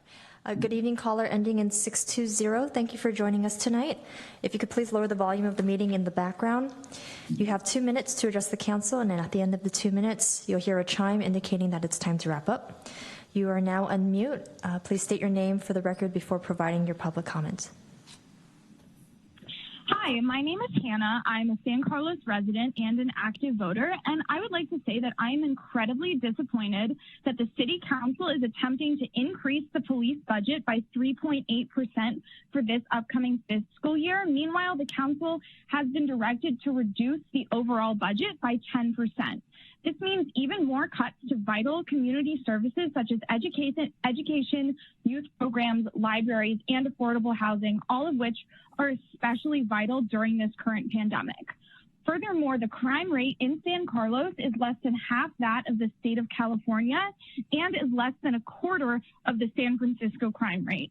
20% of San Carlos residents recently arrested were Black, while only 0.68% of the population of San Carlos is Black.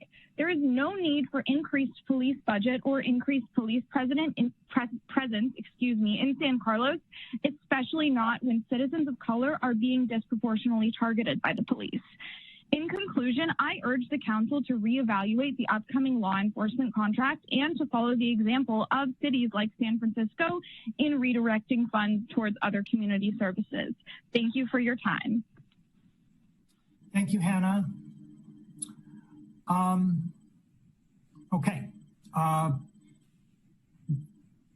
Chief, one question a caller brought up was the number of African Americans that are arrested in San Carlos versus the population. Can you shed some light on that for us just briefly?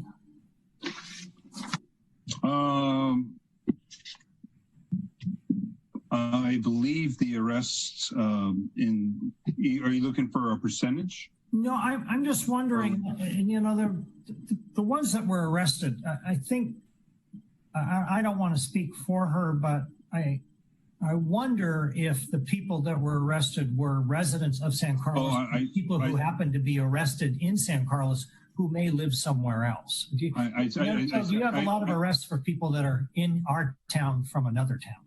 Yes. Most of our arrests in town are for people that don't live in San Carlos, and I think maybe that's what she was referring to. But yes, most of the people we arrest aren't here. A lot of the auto burglars and residential burglars do not live here in the city of San Carlos, and a lot of them are people of color. That is correct. Okay, thank you. Okay, I think at this time, would anyone like to make a motion? I move to adopt a resolution approving the law enforcement services agreement with the San Mateo County Sheriff's Office for July 1st, 2020 through June 30th, 2025, and the fiscal year 2021 payment of $9,270,000 $176 for police services, with an option to increase by an additional $50,000 for DUI services. I'll second. All right, we have a motion and a second. Mark, you have the floor. Yes, thank you. I just wanted to say that I'm glad that we had the earlier discussion. I'm glad, Mayor Collins, that you resequenced the agenda. I do think, as I said, that earlier discussion was a good start, but we need to continue moving forward. As a former financial executive, it's generally not good advice to renew long-term contracts when you're in the midst of deciding what you actually want the contract to look like. But I think, as City Manager Maltby explained quite clearly, that this contract by design is actually quite flexible, so that we have the opportunity to reduce spending, increase spending, redirect spending, target how some significant portion of the funds are used. And that very flexibility is something why, even though we're still in the midst of having this longer term discussion, I'm going to be supporting the measure. Okay. Laura? Thank you, Mayor Collins. I too appreciate the conversation that we're having with respect to this, and understanding that in a similar fashion to Councilmember Olbert's comments, that we will have the opportunity to evaluate the menu of services that we receive from the Sheriff's Office during the budgeting process. So I appreciate that opportunity. And I do recognize that this contract is really, when I look at it closely, for basic and essential policing services, for example, traffic and parking enforcement, investigations, patrols, and basic equipment and that type of thing. So I look forward to continued discussions on how we partner with the Sheriff's Office to keep San Carlos safe. Thank you. Adam? Thank you, Mayor Collins. I also will be supporting this measure, but and I want to just sort of say that I appreciate that the timing is a little bit off than what our normal process on that, and look forward to further discussions. And I appreciate the flexibility in the contract to look at things, and again appreciate the relationship we've had with the Sheriff's Department over the last now 10 years,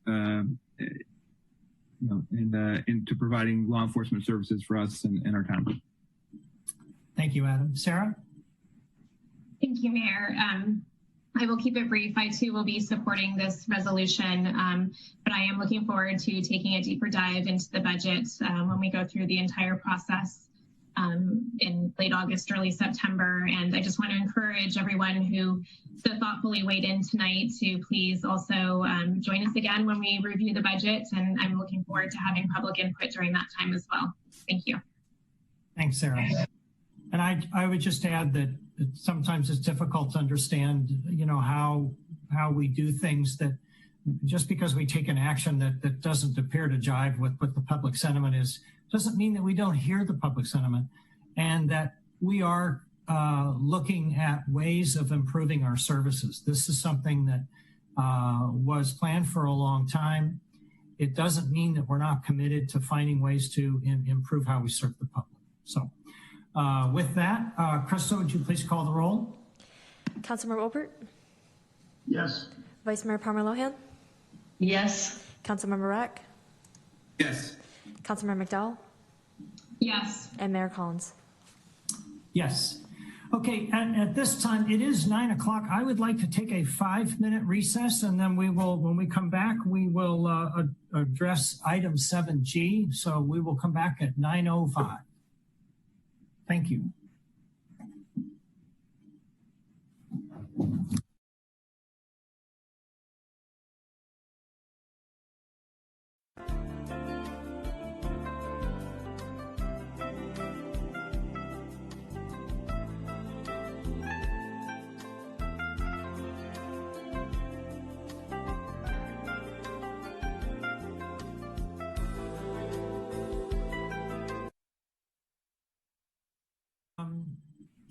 Why don't we reconvene? Welcome back, everyone, to our City Council meeting. We are going to continue now with item 7G. This is to adopt a resolution authorizing the city manager to enter into a professional services agreement with Lamphere Gregory to prepare an environmental impact report for the Alexandria Life Sciences and Technology Project at 987 Commercial Street in the amount not to exceed $294,000. Okay, do we have a presentation on this? Or might I have jumped the gun and not let our presenters back in soon enough? Staff does not have a presentation, but we're happy to respond to questions. Okay.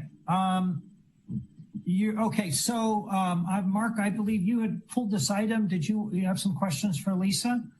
No, I just had a comment that I wanted to make before we take the vote. So I'm happy to wait for a motion and second and do my comment now, whatever you like.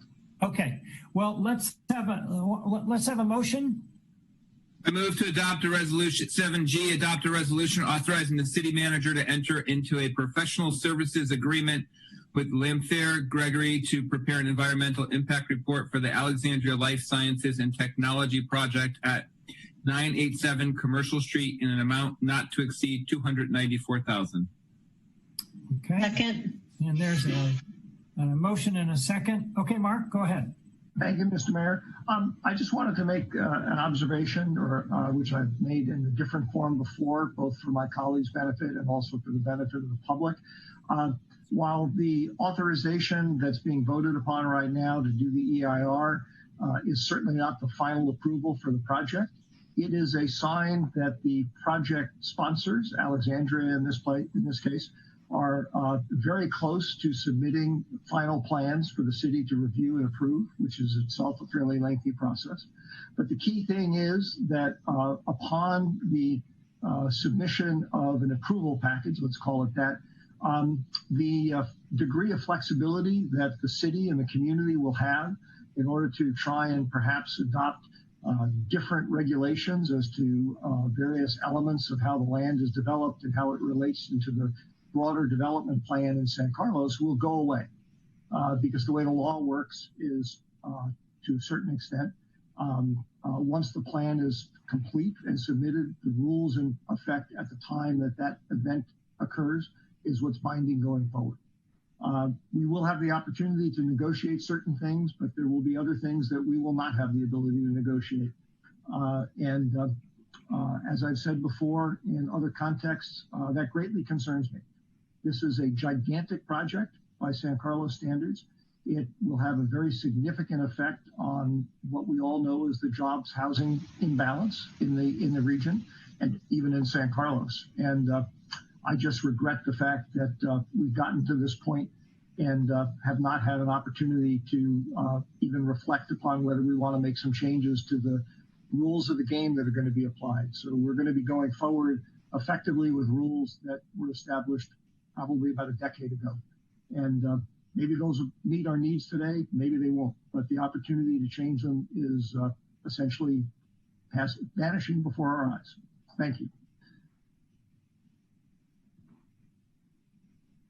Jeff, thank you, Mark. Jeff, just a quick question. Do we lose any flexibility or authority or leverage with a developer before or after authorizing an EIR? Before, no. This specific action, I think what Councilmember Olbert was saying reflects us being further along in the process, but we're not at the end of that application period process yet. So this particular action doesn't, while it may be indicative of where we are, it doesn't limit you in any way. Okay, thank you. But let's, if I may, through the chair, I think Jeff summarized it very well and more succinctly than I did. The clock is ticking, and we're probably at about T-minus 20 seconds. So engines are about to start. Okay. Sarah, you had a comment? I just have since we've discussed a potential retreat coming up soon, I'd like to request that we circle back on this topic because we did have a very lengthy discussion in our last retreat about it. And I think the time is right for us to circle back on it. And it sounds like a retreat is coming up soon. So we could talk about concerns and steps forward there, perhaps. I would second that. All right. If there's no other comments, Krista, would you please call the roll? Vice Mayor Palmer-Lohan? Yes. Councilmember Rack? Yes. Councilmember McDowell? Yes. Councilmember Obert? No. And Mayor Collins? Yes. Okay, let's move on to item 7G, which is to adopt a resolution authorizing the city manager to execute a cooperative agreement with the San Mateo County Transportation Authority for the local partnership grant program for the Holly Street US 101 pedestrian overcrossing project. Same question as last time. Is there a presentation on this? Through the chair. Yes. Again, if other people had questions, I don't want to interfere with that, but I had no questions. I just had a statement I wanted to make. So in the interest of time. All right. Well, if there are no other questions, why don't we just have a motion and we can go into Mark's comments? I move to adopt it. Everybody at once. Thank you, Laura. I move to adopt a resolution authorizing the city manager to execute a cooperative agreement with the San Mateo County Transportation Authority for the local partnership grant program for the Holly Street US 101 pedestrian overcrossing project. Second. All right, we have a motion and a second. Mark? Thank you, Mr. Mayor. So this is a project that dates back to, I think, shortly after I had joined the council back in 2011. I initially supported it, and I changed my position on that over the years for a variety of reasons. But the one I want to focus on tonight is the last time I recall the council getting a projection of the costs and how it was going to be funded for this project. In round numbers, I think we were looking at likely having to commit someplace between $10 and $13 million of local money, San Carlos money, to this project. It was substantially funded by grants from the state and the county, but not in its entirety. And there was a big chunk of money that was going to have to come out of our own financial coffers. And I felt then, and I feel even more strongly now, given COVID-19 and the very uncertain financial situation that we're in, and also the fact that, in all honesty, and this is not a criticism of staff, it's just the way of the world, every single time I saw an update on the cost of this project, the costs increased. And the share of money that we had to come up with increased. And where we are today with COVID-19 and the very uncertain economic environment, I just think there's a heck of a lot better places to spend over $10 million than on doing a project that even Caltrans doesn't rate as a high priority project. Thank you. All right. Thank you, Mark. I am just hesitating a minute here because I thought there might be a caller, but it doesn't look like there is. Crystal, can I just ask you? I sent you a message, but okay, thank you. You already answered me. So please call the roll. Councilmember Rack? Yes. Councilmember McDowell? Yes. Councilmember Obert? No. Vice Mayor Palmer-Lohan? Yes. And Mayor Collins? Yes. Okay. Now we're going to move on to public comment. There's usually a message on the screen. Public comment is where normally where people can call in and speak about any item that's not on the posted agenda, but in our new world, we are allowing people to speak on any item on the agenda. And just a minute ago, I asked Crystal if there were any callers, and she said no at the moment. So unless you tell me there's one, Crystal, maybe we could leave that public comment notice up and we could move on to council communications in the time being. And if somebody calls, just let me know. Okay, thank you. All right, let's do that. Let's move on to council communications. Let's see, Mark. Thank you, Mr. Mayor.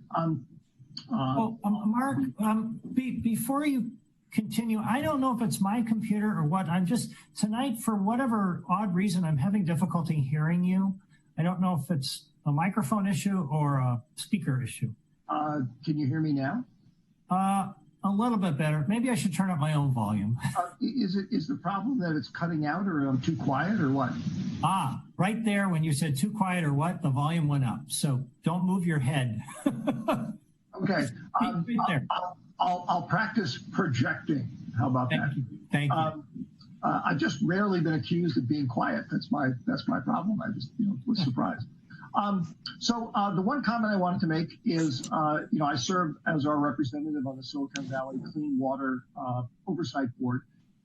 And Teresa Herrera, the CEO, effectively, the chief executive for that agency, did something in the last month that I thought was worthy of note.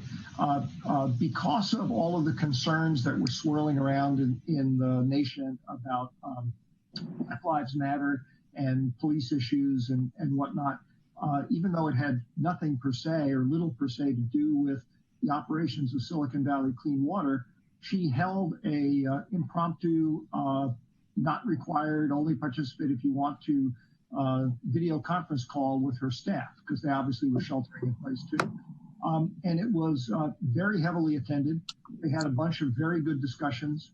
People were very grateful to her for doing it and providing a forum in which they could share concerns and perspectives and talk about things.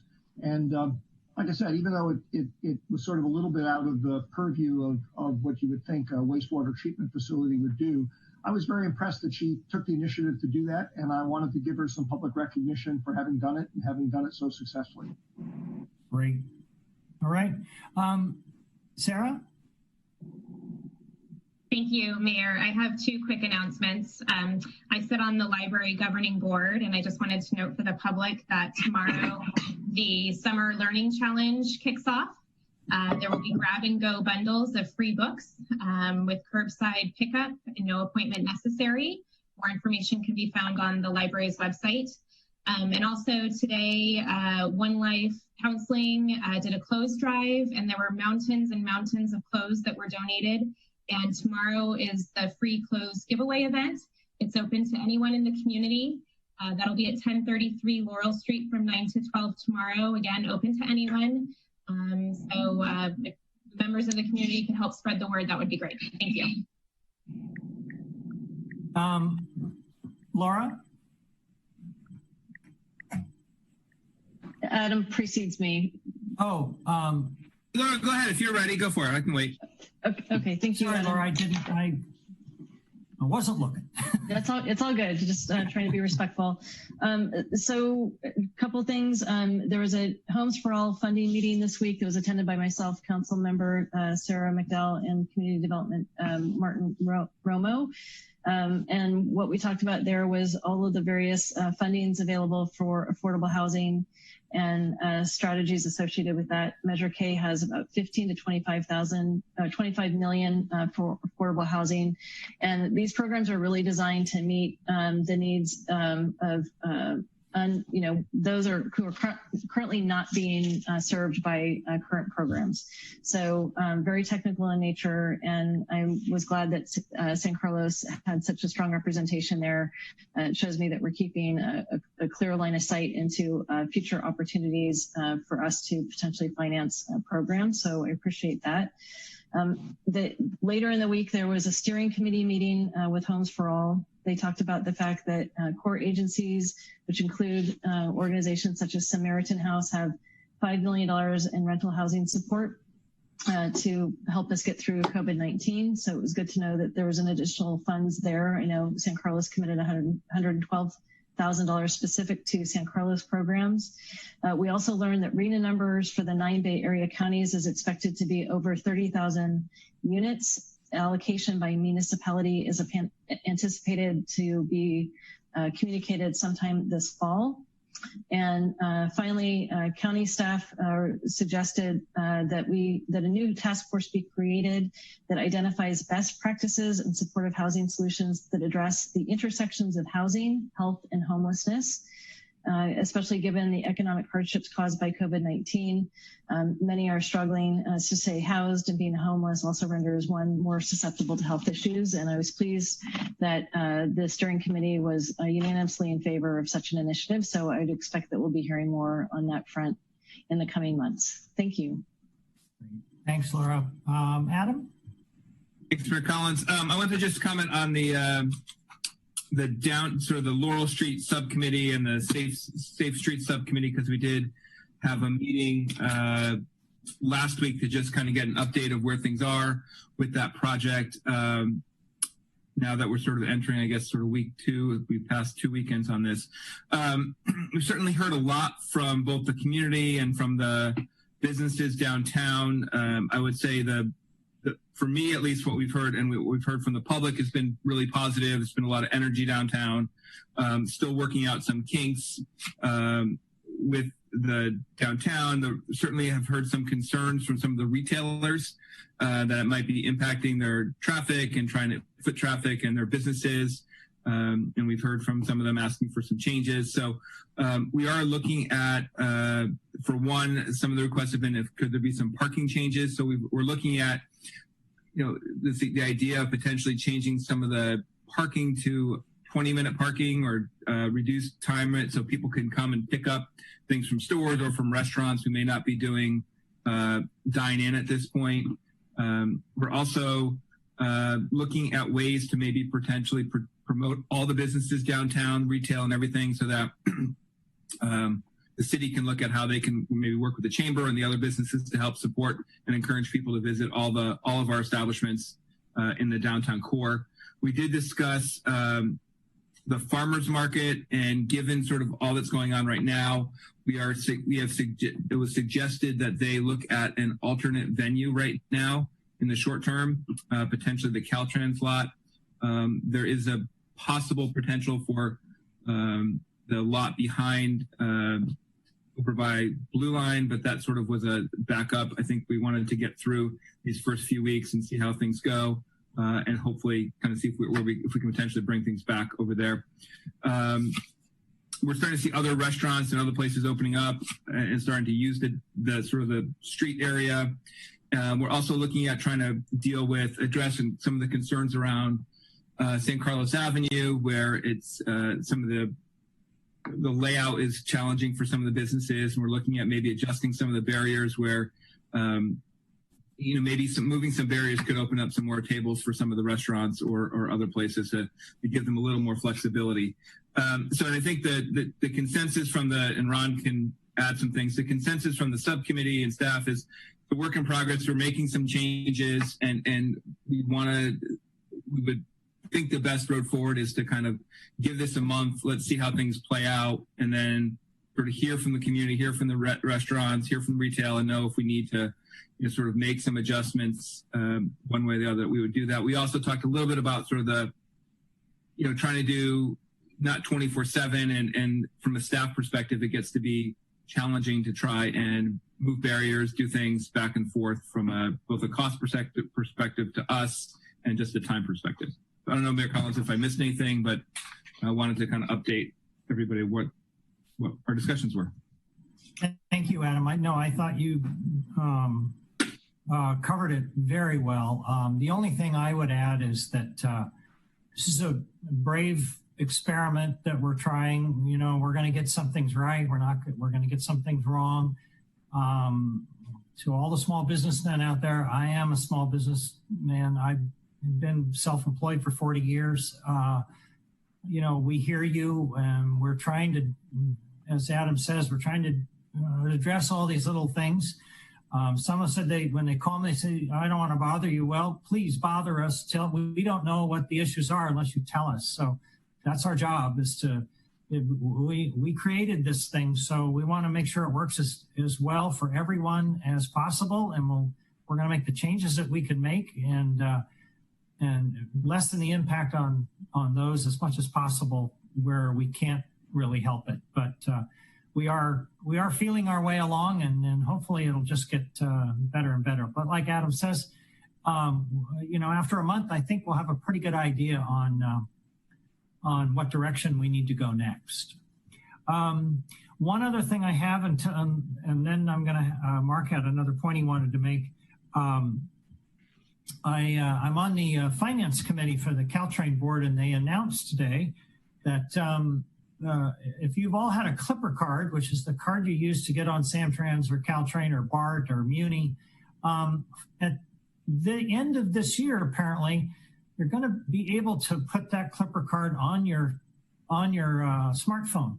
And the Clipper card is going to go away, and you'll have it all on your smartphone, which is something that we've wanted for a long time. Because there's about 8 or 9 agencies involved, it was supposed to happen in about 3 years, but somehow these agencies have all gotten together, made it a priority, and it looks like it's going to become a reality at the end of the year, which is a great thing. I think more people will use it, and I'm absolutely looking forward to it. So go ahead, Mark, and then I understand we do still have a member of the public that wants to speak, Crystal? Yes. Okay, great. Go ahead, Mark. Thank you, Mr. Mayor. And great news about the Clipper card.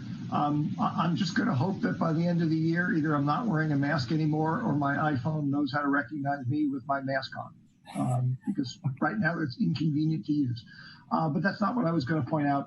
I actually have a question for the subcommittee, but I want to make sure, I want to run it by Greg first to make sure that he's comfortable with me asking, well, you guys answering the question, because I know we can't discuss the topic as much as I would like to. But the two questions I have is, did the subcommittee look into the sort of usage level of the pedestrian mall area downtown on a typical day? And I ask that because when I've gone down there anecdotally, except in the evening, it's kind of totally dead. Even in terms of restaurant utilization around meal times. And then the other question I had is, did the subcommittee discuss issues related to needing to enforce the regulations? And again, I'd love to get an answer from the subcommittee, but if Greg says we can't do that, then we can't do it. So maybe we need to ask him first whether you guys can answer those questions. Thank you, Councilmember Olbert. Normally you can ask a very specific question, but there can't be any discussion about the question at all. And I don't know if the subcommittee is prepared to answer that question or not, but you can, a specific, very directed question can be answered. It's just no discussion can be had from that question. All right, I'll tell you what, I think I posed the questions and I will promise not to do any kind of follow on to it. And if you guys have an answer, great. If it didn't come up, that's fine too. I just would like to know. Adam, you want to just briefly respond? Take a first stab at this, and Jeff or Stephen may want to jump in, or Al to respond to this as well. So on the enforcement piece, it is something that we've been looking at, and the staff has been looking at in terms of are people sort of following the requirements from the county, and do they have the encroachment permits, and are things being done in the appropriate manner? I don't know that I can give you a report on the state of that, but just because we haven't intimately been involved with what the city's been doing in those particular areas, but Jeff may have other things to add some color on that particular topic. And I think the idea with I don't know, we didn't discuss necessarily like counting foot traffic down on the downtown area on any particular time. I think we're hoping to get some data as let this play out for a little while, to get some data from both from all the businesses downtown and try to get a sense for the impact that has had on the businesses. But Jeff, I don't know if you want to add anything about the enforcement piece, or Chief or Stephen. Yeah, I actually am planning on adding a little bit to it, but if you don't mind, I was going to wait. That's part of my COVID-19 report. Sure. Okay. And then I believe the council actually will be able to discuss that a little bit, Greg, because it's part of my report. Yeah. Great. Okay. Yeah. Thank you, Jeff. Crystal, is the caller still there? Yes, we actually have 2 callers now. Okay, great. Let's get them on. Okay. Good evening, caller. Phone number ending in 451. Thank you for joining us tonight. If you could please lower the volume of the meeting in the background. You have 2 minutes to address the council, and at the end of the 2 minutes, you'll hear a chime indicating that it's time to wrap up. And you are now unmuted. If you could please state your name prior to providing your comment. Caller, ending in 451. Thank you. Good evening. My name is Barry Tolagani, and I believe I have spoken to every one of the members last week regarding a closure of traffic to the first 2 blocks of Laura Avenue last week. I have spoken to every business members of the first 2 blocks except the restaurant owners, and every one of us are hurting big time. After COVID-19, our business was about to pick up a little bit, and unfortunately with the street closure, last week I went from few customers a day, which is still not enough to pay for my expenses, to last week with the street closure of 2 customers. And I do respect the opinion of getting more business for the restaurants, but I believe me and also all the other business owners would like to recommend putting some kind of barricade around the tables that the restaurant have in the first 2 blocks and open the traffic, which brings some business to the rest of the business except restaurants, and the restaurants can at the same time benefit from those people as well. In my block, there are 3 restaurants that are taking advantage of that program you have, and 2 of them are not even open for lunch, and that block is becoming a playground for the kids with the skateboard going up and down the street. Again, I really, really hope that you guys come up with the plan. If you want to wait for a month to see how that plan works, I don't think I personally would last in there. I really would love to see that street open up to traffic for the restaurants' benefit as well as ours.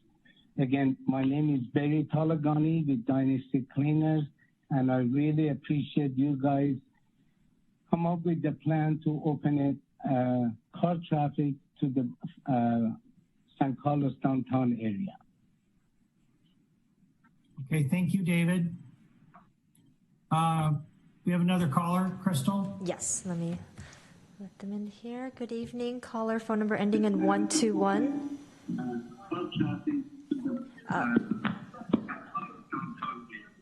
Sorry a second. Let me go ahead and remove that. There it goes. Caller, phone number ending in 121. Thank you for joining us tonight. You will have 2 minutes to address the council, and at the end of the 2 minutes, you'll hear a chime indicating that it's time to wrap up. You are now on mute.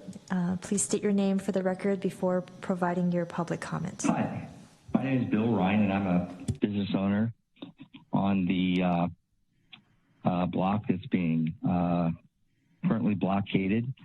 And I signed a petition that Barry passed around, and there's definitely a consensus among the business owners on those 2 blocks that what you have done is not working. It's not helping anyone, including the restaurants.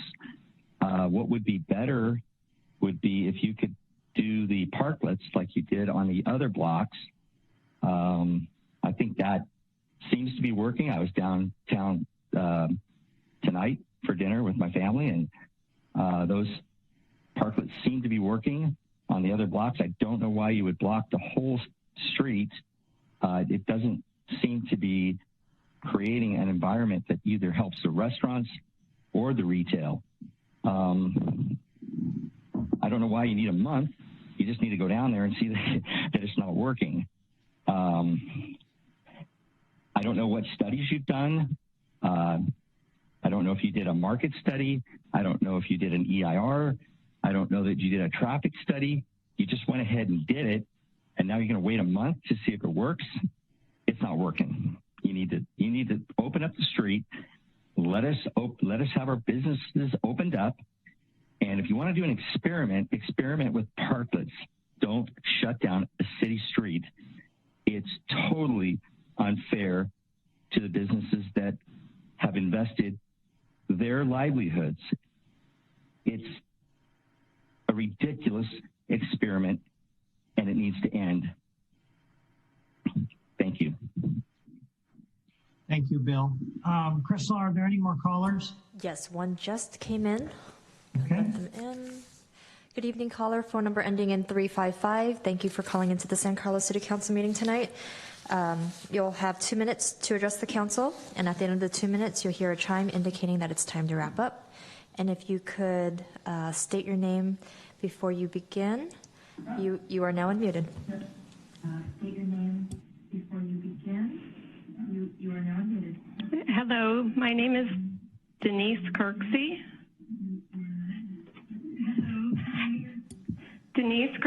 And I have a business on the 600 block of Laurel Street. And I'm hoping that you would, and I would hope that you would come and take a walk downtown to see that this plan is not working of yours. On the 600 block, there are only a couple restaurants that are even open during the day, and they're not even using that space. It's been very difficult with everything, and we just need to open up our street. Thank you. Thank you, Denise. Crystal, are there any other callers? No other callers right now. Okay. All right. We have, let's see. All right. We've gone through public comment and council communications. I think what we're going to do now, as I recall, is we're going to go to reports to council. Item 9A, we're going to get an update on COVID-19. You starting, Jeff? I am. Thank you, Mr. Mayor, members of the City Council. Jeff Maltby, City Manager. This is our update on city activities over the last couple of weeks and in the coming week on our response to COVID-19. Could I get the next slide, please? Okay, you should also have control. Here, I'll try it.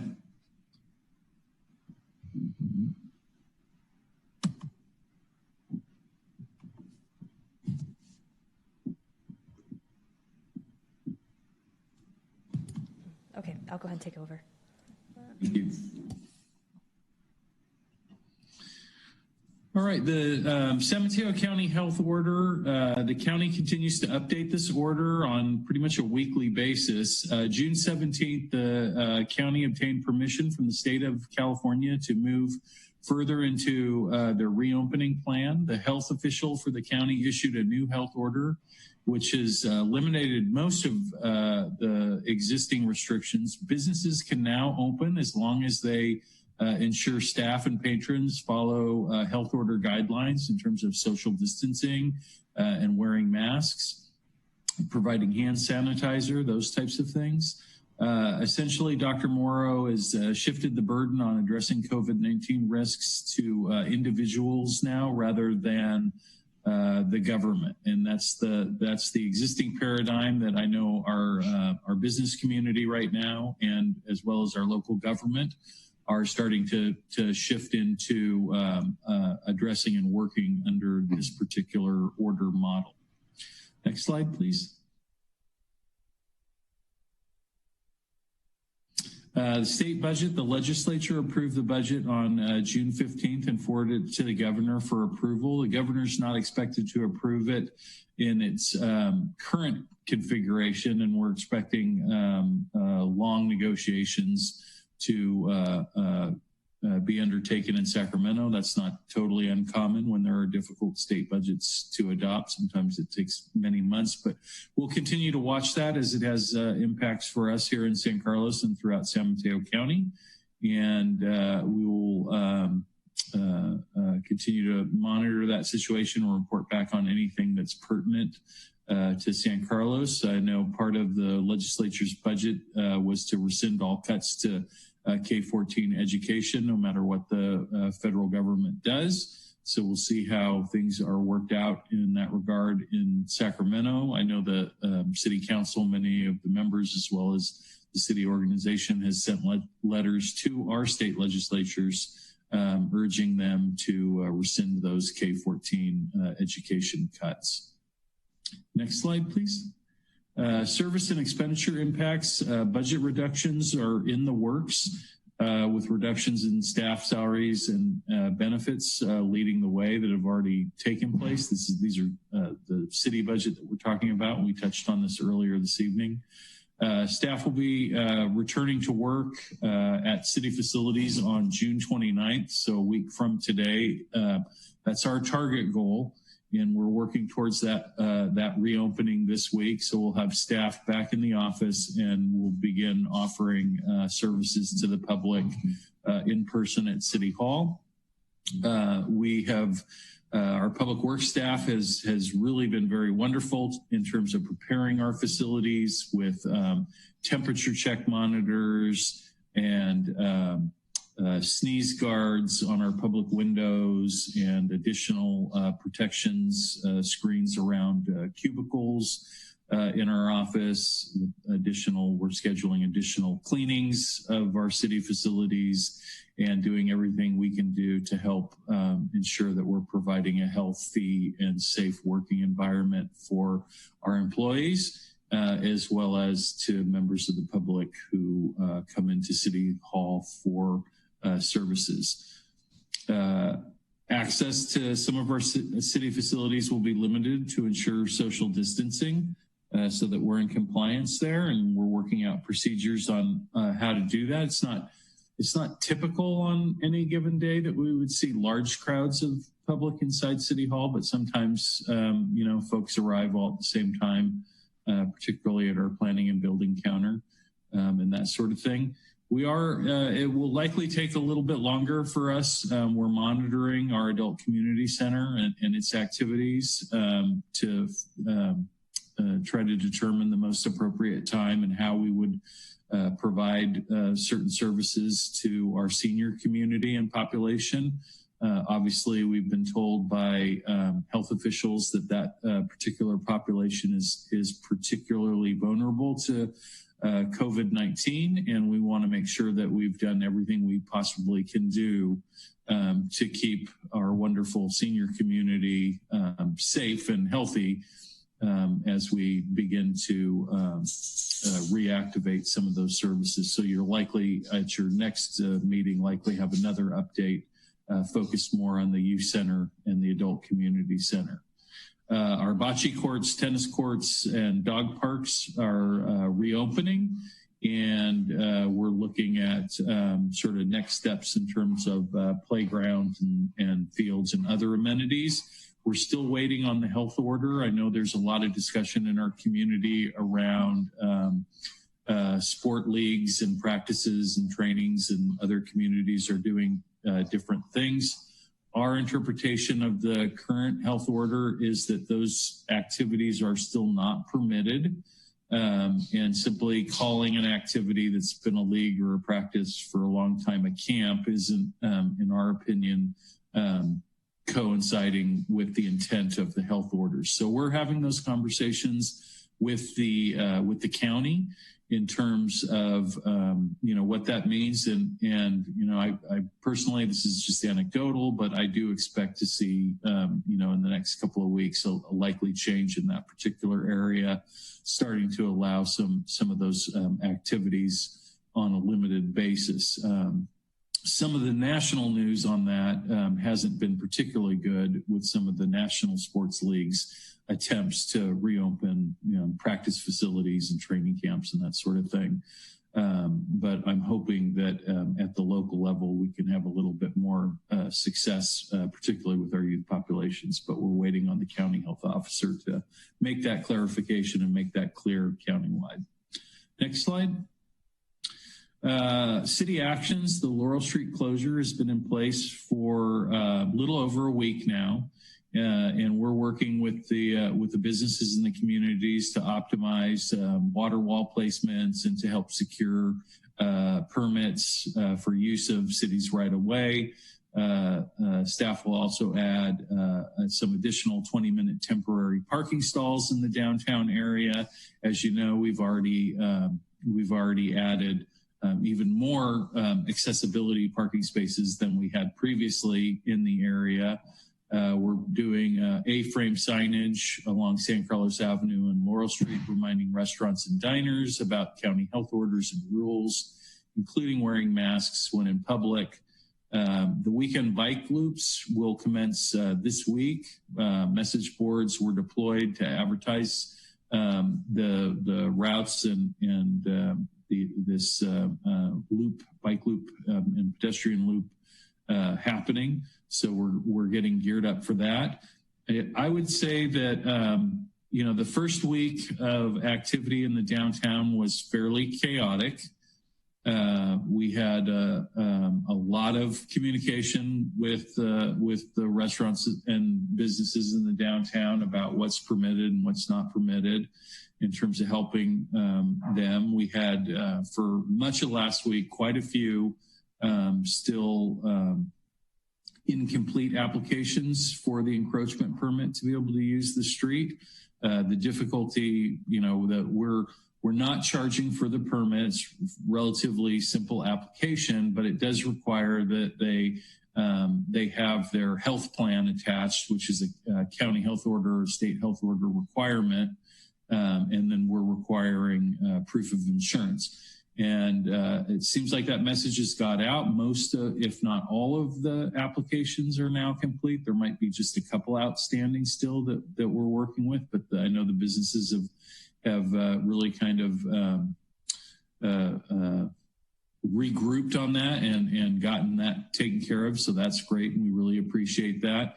And as they've sort of settled into this, I understand we had deputies in the downtown and code enforcement out, and there seems to be a lot more compliance. Things seem to be a lot smoother over the weekend from our reports than they had been last week. So that's great news. We fully sort of anticipated that, the first week or two of this might be a little bit turbulent in terms of folks understanding. We're going to be sending a mailer out to the community about the closures and the reopening of the businesses that should go out to the printer tomorrow or the next day. It will have links in it for people to go online and see maps of where they can park in the downtown area. We're going to follow that up with an actual mailing to the community with a map of parking locations and as well as accessible parking locations and 20-minute parking locations so that folks have a better understanding of where those parking spots are so that they can utilize them. And we're also going to try to do some promotion of our local businesses in the downtown to try to encourage San Carlos residents to use those. We have issued several warnings to businesses last week who were substantially not in compliance with our requirements or the health order.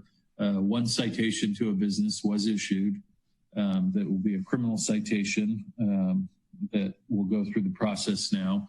And we've asked our deputies to pay special attention and stop in and check on the downtown frequently to help ensure that we're getting compliance and report back to us. And we're sending our code enforcement people into the downtown on a regular basis to look to make sure that we have compliance with the health orders.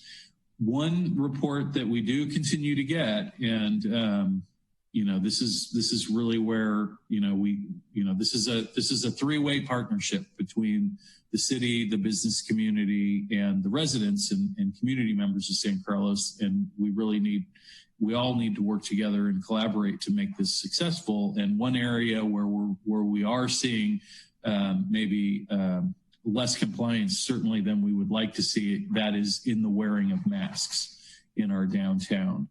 And I would really urge our community to put the masks back on when they're downtown. You don't obviously have to have a mask on when you're sitting down and eating, but that is something that is required, and we will begin to insist that you have those masks on if you're going to visit our downtown. And if we're not able to get that sort of compliance, I know that the subcommittee has asked specifically for these health order compliance checks to take place and reports back to occur. And it's possible if we can't get that level of cooperation from our community, the subcommittee may, recommend changes to the program, including termination, if we simply can't get that health order compliance that we need. Next slide. Do I have one, or is that the last one? That might be the last one. Yep, that's the last one. So that concludes my report. I'd be happy to answer any questions the council might have.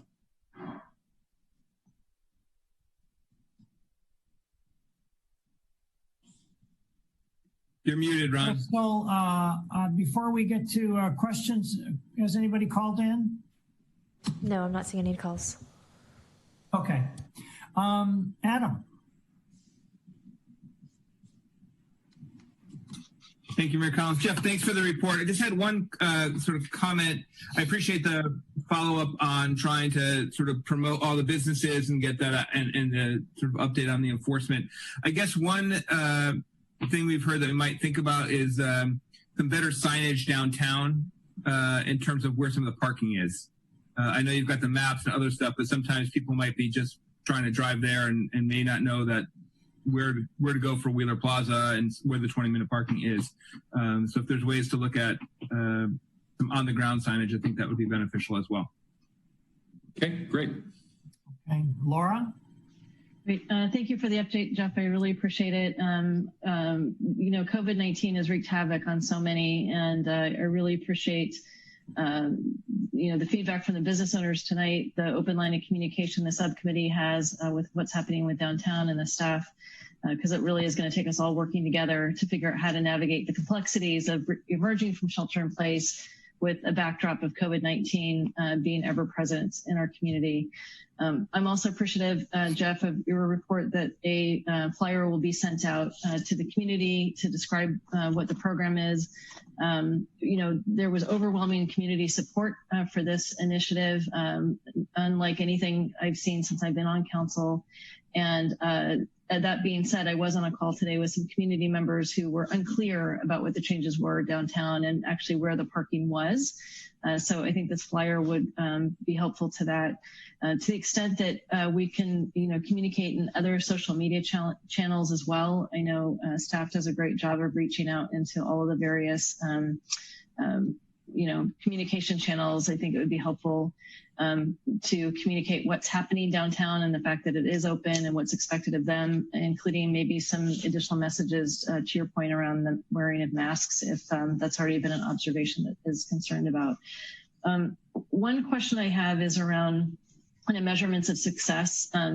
So I think it would be helpful to understand kind of, what that criteria is for, continuation of the program or, pulling back on it, and alternatively, if the team is looking at kind of optimizing the program, it sounds like there is some thought around maybe moving around some of the water walls. Maybe some are placed in front of businesses that don't necessarily want them. Maybe some businesses don't have them that do want them. So can you talk a little bit about kind of the communication strategy here with the general public, and also kind of how the program will be optimized and what the thinking is? Yeah, our public works has been, our public works staff has been in frequent contact with the business community downtown about particular issues about locations of water walls and those kinds of things, and are making changes that they can. Obviously, in some instances, there are roadway constraints and things, driveways and corners and things that have to be taken into account. But they're working to do that to, open up parking in front of some businesses that would prefer to have parking on St. Carlos Avenue, and then find spots for others. we've encouraged folks who don't have a natural sort of frontage where they can do this in front of their property to reach out to neighboring businesses. And we've told them that if their neighboring businesses provide written consent, we'd be happy to set up in front of their location for another business's use. And then we're going to continue to, as you say, provide that information to the community through our website and our social media outlets.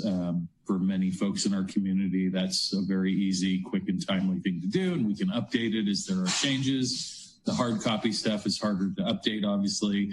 It takes a lot more time, and it's much more expensive to put out. So we're going to try to focus on more permanent things like where parking is located and that kind of thing, because that's not likely to change significantly as we go. And then I think, the point that you bring up, and I believe Councilmember Olbert brought up earlier about, just having eyes on the downtown and trying to define what success looks like is important, and being willing to tweak things if the program isn't working as intended.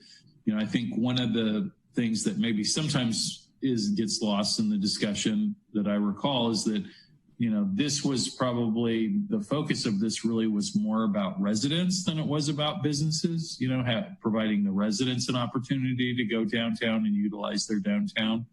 And then as a sort of secondary issue and benefit is, helping those small businesses downtown. So I think we need to track that and look at it. I think, based on what we've seen in other communities with, pedestrian bike loop programs and street closure things, it's going to take, some weeks before we really start to even see what normal usage looks like as people are learning about the openings and venturing out. I don't think it's just like a flip a light switch moment.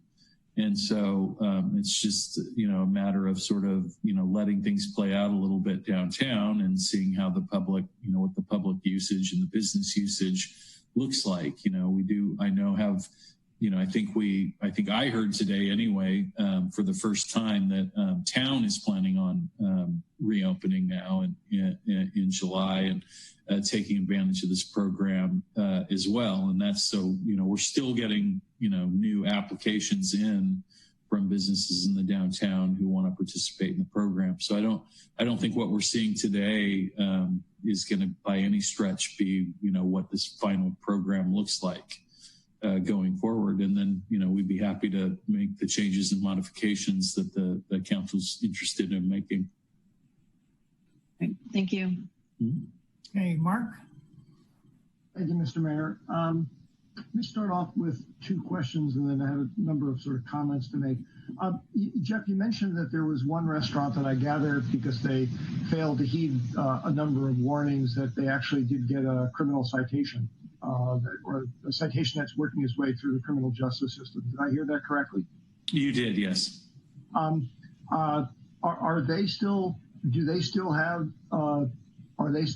allowed to use some of the outside space that we've been granting to restaurants?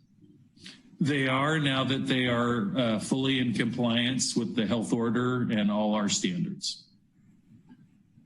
All right. I will mention in passing that if there was not some kind of consequence to it, I'm comfortable with that. I think at the very least they should have lost. If they were violating the rules for 3 days, they should have lost the use of the space for at least 3 days. Yeah, we did that. We delayed their permit by a number of days as a penalty, and then they were issued a rather significant financial citation. Okay, good. I'm not interested. I hope everybody realizes I'm not interested in punishing people for the sake of punishing them. But there have to be teeth in what we're doing, or nobody's going to pay any attention to anything.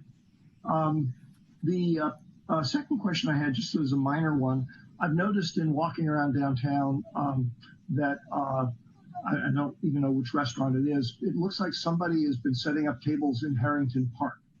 And I just wanted to understand if A, staff was aware of that, and B, if that was an authorized thing or whether somebody was just being unusually creative. I haven't heard of that, so that's a first. So thank you for that. We'll definitely be taking a look. I had heard about restaurants that had sort of taken advantage of city sidewalk benches And we had reached out to those folks, letting them know what was and wasn't allowed. And we would not be permitting use of Harrington Park for businesses, as far as I know. Have not heard that discussed at all by the subcommittee or the staff. So we'll take a look tomorrow and see if we find anybody setting up in the act. And now that you and I have discussed it and they've heard it, hopefully it won't happen. There will be nothing for you to see. That's right. But we will refer to it as the Olbert rule. That's right. The observation I wanted to make, which goes back to touching on something that I had brought up earlier during the subcommittee report.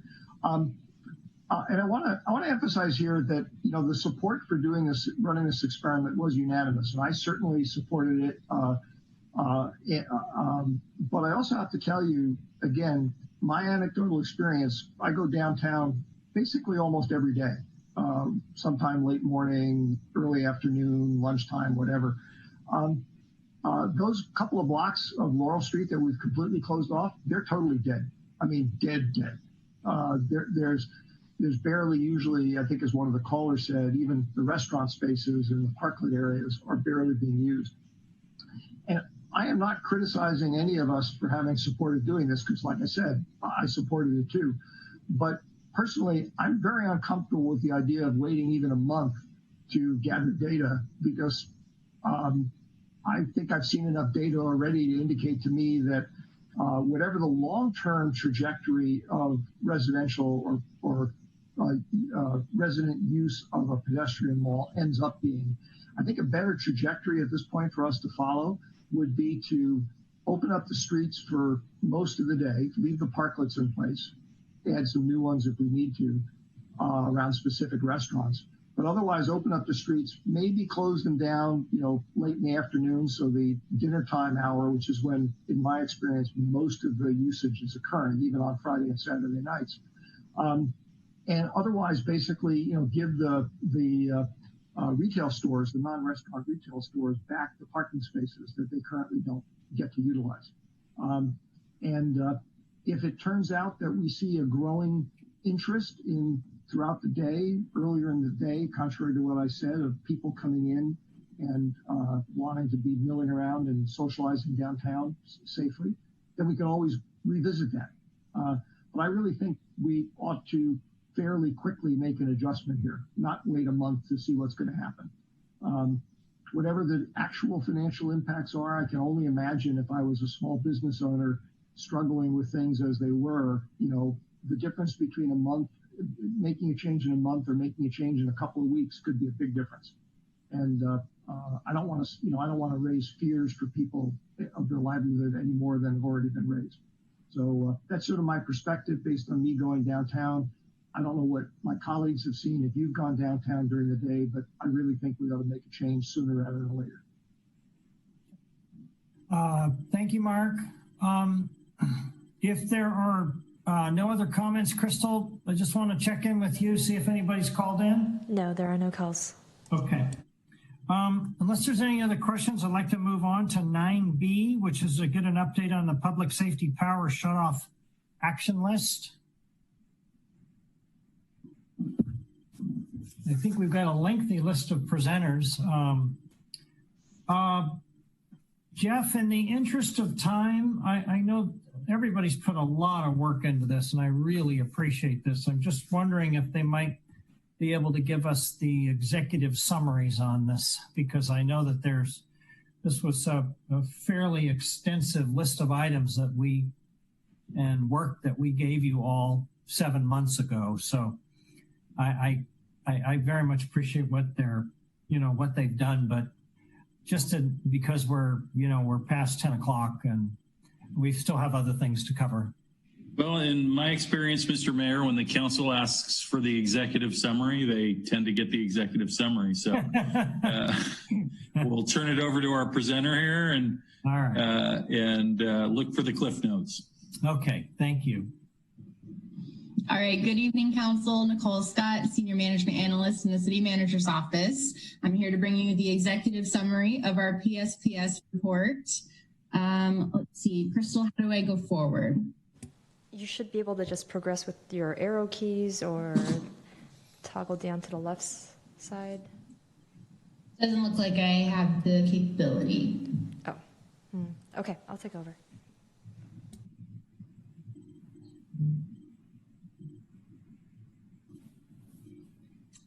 All right, so as you know, this item is coming before you in response to last year's PSPS events. So in October, we had 2 days of shutoffs.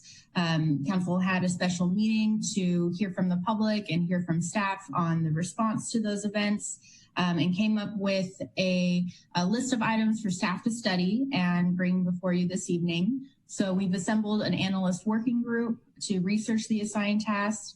The group was comprised of analyst level staff from various departments, and we worked for over 300 hours with Public Works, the Sheriff's Office, Fire Department, and Office of Emergency Services to bring you tonight's report. So we've broken down the report into these 6 categories, and each presenter is going to take on one of the categories and give a high-level summary. We'll be happy to elaborate and answer questions on anything that you need more information on. Tonight, the purpose this evening, though, we're not bringing any formal requests to council. We are just, offering the report and looking to receive direction. And so with that, I'll pass it over to Brian Carey to discuss communications. All right, thank you, Nicole. Good evening, everyone. My name is Brian Carey. I am the communications coordinator in the city manager's office, here to briefly talk to you about communications during a PSPS event. This slide, please. All right, so when we are looking at our communications plan, we really have 2 main areas of focus. The first is really on proactive outreach. We want to prepare the community as much as possible before a PSPS event takes place. One of the best ways to do that is to create a PSPS community guide. This is a resource booklet, essentially detailing what a PSPS event is, providing tips on how to prepare your home or your business, and listing important contacts for both the city and PG&E. The cost is about $10,000 to $15,000 to design, print, and deliver this guide to all residents and businesses in the city. Our other main focus is on improving the information flow between PG&E, the Office of Emergency Services, and the City of San Carlos. And here we really just want to know when and how information will be coming to us, so we can then inform the community accordingly. Next slide, please. So when we're looking at maintaining and improving connections during a PSPS event, a lot of this does come back to the PSPS community guide. We want to educate the community about possible communications disruptions that may occur during a PSPS event, as well as all the communication avenues that we will be using and that PG&E will be using to communicate with the city during a PSPS. This includes our Zero Power for communicating using message boards and printed materials around town. We also plan to utilize PG&E's PSPS agency portal. This will be a tool for us as a city to access maps and real-time information on the PSPS event, so that we can provide accurate and timely information to the community. One last thing that we'd also plan to do is to continue to provide feedback to PG&E about our communications needs as a city, and as they might change during the course of a PSPS event. We also want to leverage community partnerships and the great work that a lot of community groups and nonprofits in town are doing to help with outreach during a PSPS event. And this includes neighborhood watch groups and CERT volunteers if we do plan to activate our EOC. All these groups can help us with outreach efforts. And finally, we want to make sure that we're reaching out to our vulnerable populations, both prior to and during a PSPS. Again, our PSPS community guide will be a great tool for some of the older folks in town, maybe those that don't use the internet or are not on social media. And we really want to support the efforts that are already being undertaken by PG&E and the San Carlos Fire Department. This includes outreaching to the community about all assistance programs that are available, such as PG&E's Medical Baseline and Vulnerable Customer Programs, which are opt-in programs that provide additional phone calls and home visits during a PSPS event. We want to make sure that everyone in the community is up to speed and prepared for one of these. And with that, I will pass it over to my colleague, Sujudi Rahman. Good evening, my name is Sujudi and I'm the Management Analyst for the Community Development Department, and I'll be quickly discussing Community Resource Centers, or CRCs. CRCs are basically, they offer comfort resources, which include heating, cooling, device charging, snacks, and Wi-Fi. And last year, PG&E opened CRCs in San Mateo County, but none in San Carlos. When referencing CRCs in this section, we're just referring to city-run CRCs independent from PG&E's. Next slide, please. Staff researched best practices for supporting the community during PSPS and spoke with emergency preparedness coordinators from other jurisdictions that experienced shutoffs. The best practices are related, are shown here at the start, on this slide, but overall, the best role for the city is to aid PG&E's communication efforts and help avoid any communications. Next slide. The next couple of tasks focus on CRC operations and city-run resource centers. Again, these are separate CRCs than the ones required by PG&E. There are two types of CRCs here that can be considered: short-term CRCs, which is what we're recommending for future PSPS events that offer temporary comfort and communication centers. And the 4 proposed locations include City Hall, Fire Station 13 and 16, or the Courtyard. These central locations are ideal because they have backup generators. The cost for one CRC at any one of these locations is $4,200 for setup and $5,150 for each day of operation. Long-term CRCs, which are more like evacuation centers to provide shelter, are better suited to open in the event of an emergency such as fire. And this is a type of CRC we're not recommending. It would cost approximately $750,000. Next slide.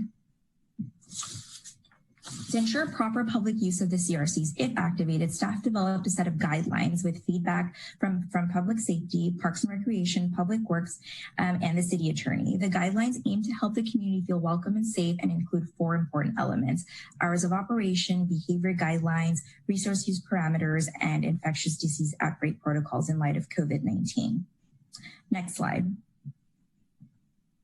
Council asked staff to explore how we can go into impacted areas of the city to provide support and potentially set up Wi-Fi spots and charging stations in the hills like Crestview. We are not recommending CRCs be set up in remote areas, but be set up in our established centralized location that already have designated backup power. Next slide, please. So library staff also confirmed that the library will remain open during a PSPS, but only if the power remains on, since they don't have a generator.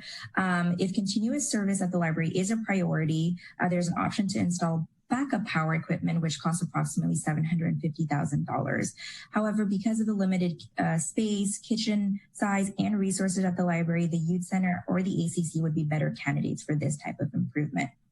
An important component of the CRC is providing fast charging options so community members can continue to communicate. There are a variety of fast charging options, but the one recommended by the Public Works team is a multiple power strip charging station. As seen in the photo, the power strip will be secured to prevent theft and offer 4 power strips, 2 of which will offer fast charging stations. These charging stations will be located at the CRCs at the exterior of the building with tables, chairs, and a canopy. The cost is $500 to $1,200 per station. Next slide. Lastly, to address public safety during the 2019 PSPS events, Sheriff's Office doubled staff levels and increased activity, including high visibility patrols, community engagement, and security checks. To meet the needs of the community for future PSPS events, staff believes current law enforcement levels will be adequate. Additionally, law enforcement also will continue to deploy the electronic signboard message trailers. Now I'll pass it on to my colleague, Adam. Thank you, Judy, Mr. Mayor, members of the council. My name is Adam Aronson. I'm the Economic Development Coordinator within the Community Development Department, and I'll try to briefly run you through the next few slides here. Next slide, please. Okay, so this first task revolves around the city's relationship with school districts during a PSPS event. In the past, staff has connected the district with Peninsula Clean Energy to evaluate locations for solar and backup battery installations on school campus. Now, with regards, though, to using space at schools in the midst of a PSPS event, the district is not able to offer community space during a power shutoff, as our highest priority is providing students with a safe educational environment, and allowing the general public to enter school grounds is perceived as a safety issue. I should also note here that in addition to the San Carlos School District, staff are continuing to reach out to the Sequoia Union School District on ways to support one another in such an event. So with these items in mind, staff recommends that the city support the district in backup power research and continue conversations to look for opportunities to provide community support during a PSPS event. So now looking quickly at hotels, staff recommends that the city continue communications with businesses during a PSPS event and look for opportunities to support them as they arise. However, we do not recommend pursuing any formal agreements with hotels to offer public support during an emergency, as they've reiterated that their top priority during such an event is to serve their paying guests. Next slide, please. Now, these two items focus on our business community and the need to either support their access to supplies or provide them with the ability to ensure that their goods do not spoil. Very quickly, we do not recommend that food from local businesses be prepared at city facilities for community consumption due to liability concerns if that food was to cause an illness. We instead recommend that the city support local businesses through its outreach plan, and that the city promote the donation of food to food banks and other subsidized meal providers that are better suited to receive such donations, and encourage local businesses to stock up on supplies prior to a PSPS event as much as we are able. Next slide, please. Now, with regards to loaning out quiet generators, looking into this has proven very difficult to assess the number of generators that would be required by medically vulnerable members of our community. Additionally, taking on the responsibility for providing generators puts the city at considerable liability risk. For these reasons, we do not recommend that the city establish a system for loaning out generators to the community members, as failure of a city-owned generator or installed generator could result in serious medical harm or death, for which the city could be held responsible. Now, looking at the noise produced by generators, the first item to note here is that the San Carlos Municipal Code currently regulates noise levels in the city based on land use and time of day. Generators typically exceed these noise limits and as a result are already regulated in our municipal code. With this in mind, staff does not recommend developing regulations limiting noise from generators during a power shutoff, and instead recommends including noise reduction suggestions in community outreach materials leading up to a wildfire season when PSPS events are likely to occur. And that includes things like mufflers or steel or wood enclosures, as you can see in these photos here. Next slide, please. Now, with regards to incentivizing battery backup systems, current incentive programs for batteries include PACE financing programs for battery installation, as well as the 2020 Title 24 Building Code, which includes incentives for developers to install battery backup systems in new construction. PG&E also offers an incentive program for energy generation and storage equipment, and Peninsula Clean Energy committed $10 million to fund battery backup systems for the medically vulnerable. As significant incentive programs for battery backup systems already exist, staff recommends supporting these existing efforts through increased community outreach and workshops, and evaluating our own internal building permit processes to further encourage battery backup systems. With that, I'm going to turn things over to Jenny Liu. Mayor Collins, may I respectfully interject and make a motion that we extend the meeting to 11 p.m. this evening? All right. Is there a second? Second. All right. Is that a roll call or just yes, all in so favor? It would be a roll call. Roll call. Okay, go ahead, Crystal. Councilmember McDowell? Yes. Councilmember Obert? Yes. Vice Mayor Parmalohan? Yes. Councilmember Rapp? Yes. And Mayor Collins? Yes. My apologies, Jenny. Please proceed. Okay. Good evening, Mayor and Council. This is Jenny Liu, Senior Management Analyst in the Administrative Services Department. So I'll be going through the utility providers section. Next slide, please. So during a PSPS event, communication companies stated that they will use a combination of batteries and generators to keep cell towers operational. Staff also reached out to AT&T External Affairs Area Manager and it's confirmed that AT&T does not have plans to eliminate landline services at this time. Staff reached out to Cal Water, and Cal Water plans on making a presentation to the council in a future date. But in the meantime, staff has requested a summary of the presentation to be included in the City Council newsletter. With regard to installing more fire hydrants, the fire department has indicated that sufficient access to fire hydrants is not a concern in the event of a wildfire in San Carlos.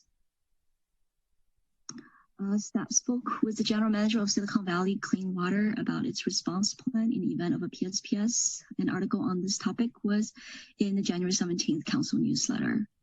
So staff is satisfied with SVCW in terms of their adequately being prepared to continue service in the event of a PSPS event.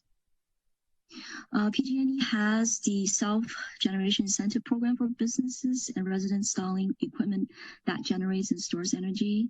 The city will send a letter to PG&E urging them to further promote the use of battery backup programs and request for better community support through PG&E community resource centers. Governor Newsom signed a dozen new bills and launched the local government PSPS resiliency program. The proposed budget for fiscal year 2021 also includes some investment in climate resiliency. Senator Jerry Hill recently introduced SB 350, also known as the Golden State Energy Act, and it's making its way through committees right now. So staff will continue to work with Amy Brown, the founding partner and legislative advocate for ARC Strategies, to monitor legislation, look for possible grant opportunities, funding support for PSPS impacts. So this concludes my section. I'm going to hand it over to my colleague tomorrow to talk about infrastructure improvements. Good evening, everyone. My name is Tamara Shapiro, and I'm a management analyst with the Public Works Department. And I'm here to discuss how improvements to our infrastructure might better prepare us for PSPS events. Our existing infrastructure is largely well designed to withstand a power shutoff, but there are efforts underway to identify and implement enhancements to our infrastructure and to the procedures related thereto. I'd like to start by discussing potential changes to our streets and traffic controls, including consideration of painting curbs red in narrow streets for evacuations. Our current procedure is that the San Carlos Fire Department evaluates streets for evacuation safety on a case-by-case basis, with special emphasis put on ensuring that streets are wide enough to allow the pass-through of the fire engine. Because the path of a fire is unpredictable, designating a fixed evacuation route in advance of a fire doesn't ensure that it's necessarily the safest pathway for evacuation. In addition, red curbing is not necessary for PSPS alone because no evacuation occurs in a power shutoff, only in an actual emergency. So what we're recommending here is that staff deploy temporary no parking signs once an optimal evacuation route is identified. We also recommend the continuation of the current practice of reviewing streets for red curbing at the direction of the fire chief. For our next task, we don't have an action for this. We think that our existing process is the safest option for the deployment of stop signs to intersections with inactive traffic lights. Next, we have upgrade of all traffic signals in the city to ensure that they are operating on battery power. The Public Works Department has a budget request for CIP project for traffic signal system analysis, which is to be a holistic evaluation of the traffic signal system throughout the city. It'll include all kinds of technology upgrades, including the consideration of backup battery power. The primary drawback of backup battery power is that it doesn't last for the typical duration of a PSPS event. So operating at full service levels, the traffic signal exhausts battery power in about a day. Operating blinking red, it'll exhaust the battery power in 3 to 4 days. That said, we do recommend proceeding with the FY 2021 budget request of $350,000 to hire a consultant to conduct the traffic signal system analysis. In addition, we also looked into how we can ensure the continued function of our sewer system, including backup plans for sewer system pumps. As a project in the capital improvement program, staff will be installing generator transfer switches at sewer and storm drain pump stations. So for anyone who's unfamiliar, transfer switch is the connection point between where a trailer mounted generator system hooks up with the apparatus for power at a facility, in this case at the pump station. That would happen at a cost of approximately $750,000 per facility. Staff is also investigating alternate power resources like solar power. We met with Peninsula Clean Energy to discuss their Resilient Solar for Critical Facilities program, which equips critical infrastructure with solar panels and power storage. We recommend completing the installation of transfer switches, as well as authorizing Peninsula Clean Energy to conduct an analysis of the solar potential of our city facilities. And the last task that we looked into was submitted by a council member after the November 13th special meeting, and it was to look into regularly inspecting high-risk power lines within San Carlos independently of PG&E.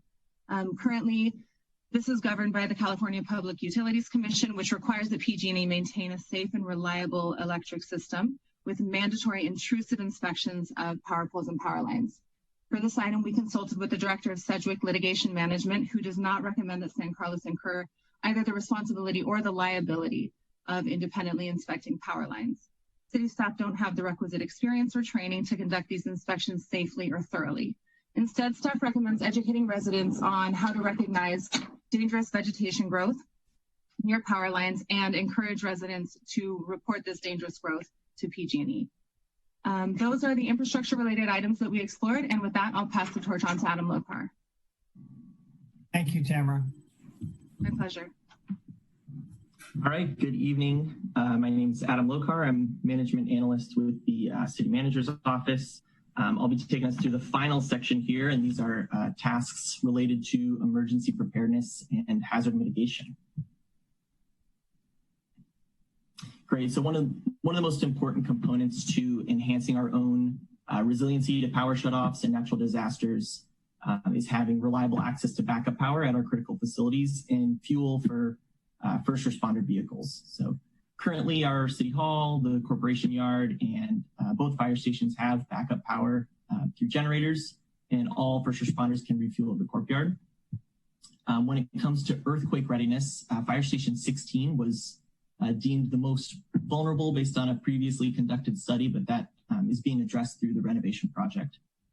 And when looking specifically at wildfire preparedness, the fire department follows strategies outlined in the local hazard mitigation plan and the safety element of the general plan, both of which are in the process of being updated. So to enhance our resiliency, we recommend the continued renovation of Fire Station 16, investment of backup power supply at our critical facilities, and continue to take the steps that are outlined in our strategic plans and conduct outreach with the community. Next slide. Nice. So the Sheriff's Office, Fire Department, and County Office of Emergency Services conducted an evacuation drill in June of last year. This was really well received by participants and drew interest from neighboring cities as well. The county has also at the same time contracted with a company called Zonehaven to develop software that will allow police and fire to better coordinate an evacuation across multiple agencies in a real dynamic situation. So we recommend that police and fire continue to conduct these annual drills and training exercises that engage with our community and offer an opportunity to partner with neighboring cities, but also make sure that we give our first responders the opportunity to train with this new Zonehaven software. Conducting these drills costs roughly $1,000 for food and for mailers. That doesn't include staff time to plan and execute. Next slide. When looking at fuel mitigation in and around San Carlos, the fire department has its own fuel mitigation program for land within San Carlos. Outside of San Carlos, between our city border and 280, that's largely conducted by CAL FIRE in partnership with a number of agencies detailed here. They have their own kind of fuel mitigation policies that staff considers thorough, but we recommend just the continued communication and collaboration between our fire department and these neighboring agencies to mitigate fuels. And we think this could be discussed at a future Fire Safe Council meeting. Next slide. All right, so the gate on Hallmark and Crestview. This gate, it blocks through traffic on those two streets, and it's located within the city of Belmont. Currently, San Carlos staff, we have the ability to open this gate through a kind of daisy chain solution. can open it in the event of an emergency. After reaching out to Belmont City staff, they informed us that this is a particularly politically sensitive topic for the Belmont City Council. We can revisit this question with the City of Belmont's City Council, but we'll kind of do so at your direction. Next slide. All right, and then when we're looking at what city staff can do, roles we can fill during an emergency, we are all disaster service workers, and we complete FEMA training during onboarding on how to fulfill roles should an emergency operations center be activated. So if there is an EOC activation, the first priority would be to have staff the EOC and address the emergency. And once the EOC is fully staffed, we can focus on some secondary efforts like outreach activities. But if no EOC is activated, staff can primarily support PG&E and their communication efforts and to facilitate their response. And with that, I'm going to turn it off back to Nicole to finish up. Okay, so that was all the tasks. Wow. On this slide, the next few slides, we've just put together a summary of all the actionable recommendations from the report. And then in bold, we have the estimated cost for those recommendations. So just really quickly, I'll go through the big one for communications is to create this San Carlos specific PSPS guide that we could mail and distribute between 10 and 15,000, but we could also do an online only version as a cost savings measure. We want to do a zero power communications plan, enlist the help of CERT to if we activate the EOC, and then also Neighborhood Watch and other community groups to help with communications. We want to continue to promote PG&E's medical baseline and vulnerable customer programs and any other resource programs that they've come out with since the last PSPS events, because we want to help support their communications most in our communications as well. For the CRCs, we believe that these 4 locations are going to be the best options for these short-term setups in a PSPS. And we want to include the fast charging stations there to be valuable for the community. And the cost, there's a range there on the cost, but initial setup, including the charging stations, is about $4,200, and then there's ongoing operating costs depending on the type of staffing and resources that we need to supply the CRCs. We also want to continue to support the school district with backup power research and also our businesses and worker community, similar to our efforts during COVID-19. And again, supporting PG&E's efforts to promote any community programs like a battery backup incentive program. We want to recommend to proceed with the budget request for the traffic signal system analysis project that would look at battery backup for our traffic signals. We want to authorize PCE to conduct solar storage analysis for our city facilities. And then we're looking at continuing regional training exercises using the new Zonehaven software. And to go forward with that, it would be about $1,000 per event. So that concludes the presentation. We have a lot of support staff here to help answer questions this evening. And I'll turn it back over to the controls. Thank you, Nicole.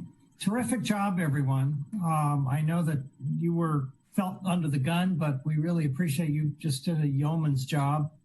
Women's job too, I guess. We have a couple questions. Sarah?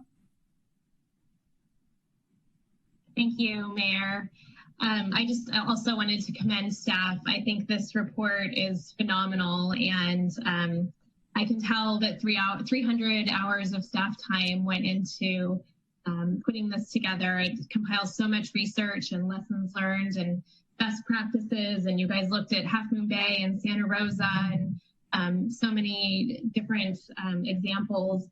So just a really phenomenal job, and thank you so much for all of your hard work.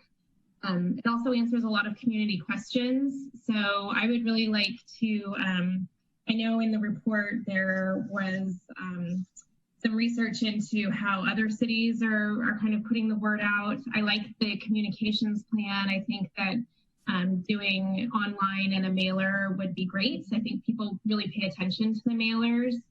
And I know that it's costly, but I would like to consider that. I also noted that Menlo Park created a dedicated webpage for this information, and I would be interested in San Carlos doing something similar. And I would really like to see this report posted online so that we can drive our community members to it to answer some of their questions, because it really does answer so many of the different tasks that we went through during our community engagement process. Questions, I have two quick questions. I know with the Zero Power Communications Plan, is there talk about investing in some kind of electronic signage at the ACC on the corner so that kind of a longer message could perhaps be posted to the community? And then my second question is, are we keeping our eye on grant opportunities to help fund some of these suggested actionable items? Thank you. All right. Anybody like to respond to those questions by Sarah? Nicole? Yeah, the first question about using signage at the ACC, you know, I'm not sure off the top of my head the status of the new signage that's being installed there. I would have to defer that to Public Works to answer on that project. But, you know, part of the Zero Power Communications Plan is that we would put up signage at all of our facilities, kind of like how we noticed for a city council meeting. We want it to be up in places where people can easily access it. Okay. That's great, thank you. And then is there any information on keeping our eye on grant funding opportunities? Yeah, that's certainly something that we want to keep track of, you know, being in communications with our partnering agencies on this. We're keeping our ears out for things like that. We have the Office of Emergency Services that also is helpful to notify us of something like that. And then also keeping communications with our neighboring agencies, yes. Thank you. Good evening, Councilwoman. Now, this is Stephen Machida, Public Works Director. In regards to the library signage, you know, we're currently working on it. However, because of the COVID and some of the happening of the pandemic, we actually had to pause a little bit. But as soon as we kind of get back up to speed, you know, our intentions are to have that signage sometimes designed and ready to go fairly quickly. I don't really have a schedule because I'm not sure exactly where we are in the design yet. But, you know, our intent is to really kind of get this thing up as quickly as we possibly can. Thank you, I appreciate that. Okay, did you have any other questions, Sarah? Okay, Adam? Thank you, Mayor Collins. Nicole and everyone, thanks for a fantastic presentation and for all the work that went into this. Clearly, obviously, you put a lot of time into it, and it's certainly appreciated. Just a couple of kind of comments, questions, suggestions. I think on the one idea I had was just around the electric signage that we have. Some of those portable signs. I'm just kind of curious whether we've done an assessment, like, do we have enough in the city? And is that something we should sort of think about purchasing more of them? I think we have like 3, and I'm just wondering, is sort of in a PSPS situation, or we've got other, I mean, I'm thinking other events that we even have going on now, regardless of that, we sort of are limited, and trying to get some of that message out when the power's down might be something to think about. So I don't know if that's an assessment that could be done, and we can kind of take a look at that. And then my second sort of comment thought is, I appreciate sort of on the CRC centers, sort of the idea of, I know you're sort of limited in terms of where you can put them, and you've got some central locations downtown and maybe, but sort of the furthest one out is the fire station. And I understand the schools, it's sort of a challenge, but I would just sort of encourage that discussion to continue with the schools, because we've got, you know, Tara Linda and Heather up in the hills and other areas. I just worry that we don't have coverage in a sort of large portion of town, but understanding the limitations that you have in terms of facilities. So I just kind of wonder if there's like sort of more temporary backup generators that could be brought to a community center up in Crestview or something that could serve as such a site as well. So just those couple thoughts to add, not real questions, but unless you have comments on it. Thanks. All right. Mark? Thank you, Mr. Mayor. And thank you, folks, for a very good presentation. I'm sorry that we're sort of rushing a little bit here, it being late. I did have a number of questions, but I'm going to go through those offline with staff over the next week or so. But there was one that I forget which portion of it sparked this, but is actually, I think, probably a Greg question. I didn't want Greg to feel left out since he hasn't had a chance to speak much tonight. So the question was sparked by, I think, the issue of supplying quiet generators and the potential for liability risk. And what struck me is there's, I'm not a lawyer, but there's a general concept of design immunity, like with roads and stuff, if we do them properly at the time that they're built. And I wonder whether or not maybe what we need to see happen is to lobby the legislature to say, please create a set of laws that basically define a safe harbor, that if we follow reasonable standards and we supply somebody who would be harmed in a PSPS event with a generator and something goes wrong, we're not liable, as long as we've taken reasonable care. So I'd just be interested in Greg's reaction, whether or not that's even potentially feasible, something like that. Well, Councilmember Olbert, I mean, it is possible to create a statutory exception for liability to create immunity. And it occurred to me when you were posing the question that there might be, depending on the nature of these events, we may actually be able to have immunity if it's in the conjunction with a declaration of emergency that might occur from a PSPS event. Good point. Right. And I think I'd have to look at this and I can get back to you offline about it, but I think there's some elements of the declaration of emergency from the last year's PSPS events and the attempts by the governor to try and address them that may still be in effect. But I think in a general sense, I think the liability question that probably our risk managers were worried about is not necessarily simply the provision of the generators, but creating the obligation to address the particular needs of residents. And if the generators failed, or if they ran out of gasoline, or some other different things that might happen that might have affected somebody that was relying on that provision, we would just want to be comfortable on that. And I think that was one of the concerns that arose out of providing generators but some of the other items were much less risk, and I think they could still be helpful and protect the public in such an event. All right, well, thank you. Let's talk about that offline. I appreciate it. It's potentially interesting. Thank you, Mr. Mayor. Thank you, Mark. Laura. Yes, I want to echo my thanks to the team for putting together this very robust report. It made excellent reading, and I agree it answered many of the community questions. And so hats off to Nicole, Adam, Brian, Jenny, Judy, and Tamara for putting this together. What I really appreciated about this was not only its thoroughness, but also the articulation of the infrastructure that is currently in place in the county with respect to resilience programs and the various roles and responsibilities of all the agencies. And I think from this, I think drew a clear line in terms of how San Carlos can help, the city of San Carlos can help its residents, support their safety and comfort during these power shutdowns. So I want to thank you for that. I think the communication programs make a lot of sense, and it seems like taking a community guide approach to really publish that. I think that would be worthy an investment, as well as I appreciate Council Member McDowell's suggestion of creating an online portal similar to what was done for COVID-19.